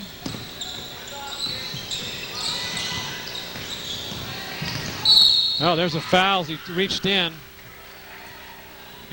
That'll be the 9th team foul. Go to the line for 1-1.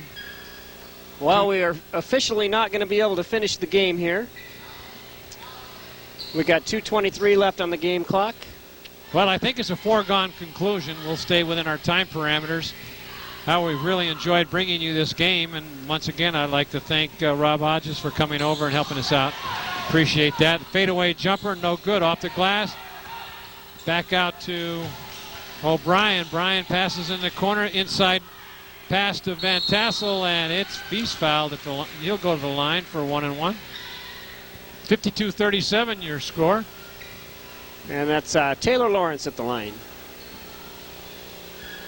Great pass by Sam Koopmans. Jared Foray getting ready to check back into the game. Well, there's a free throw made. Lawrence has had a big night tonight. That's his 16th point of the game.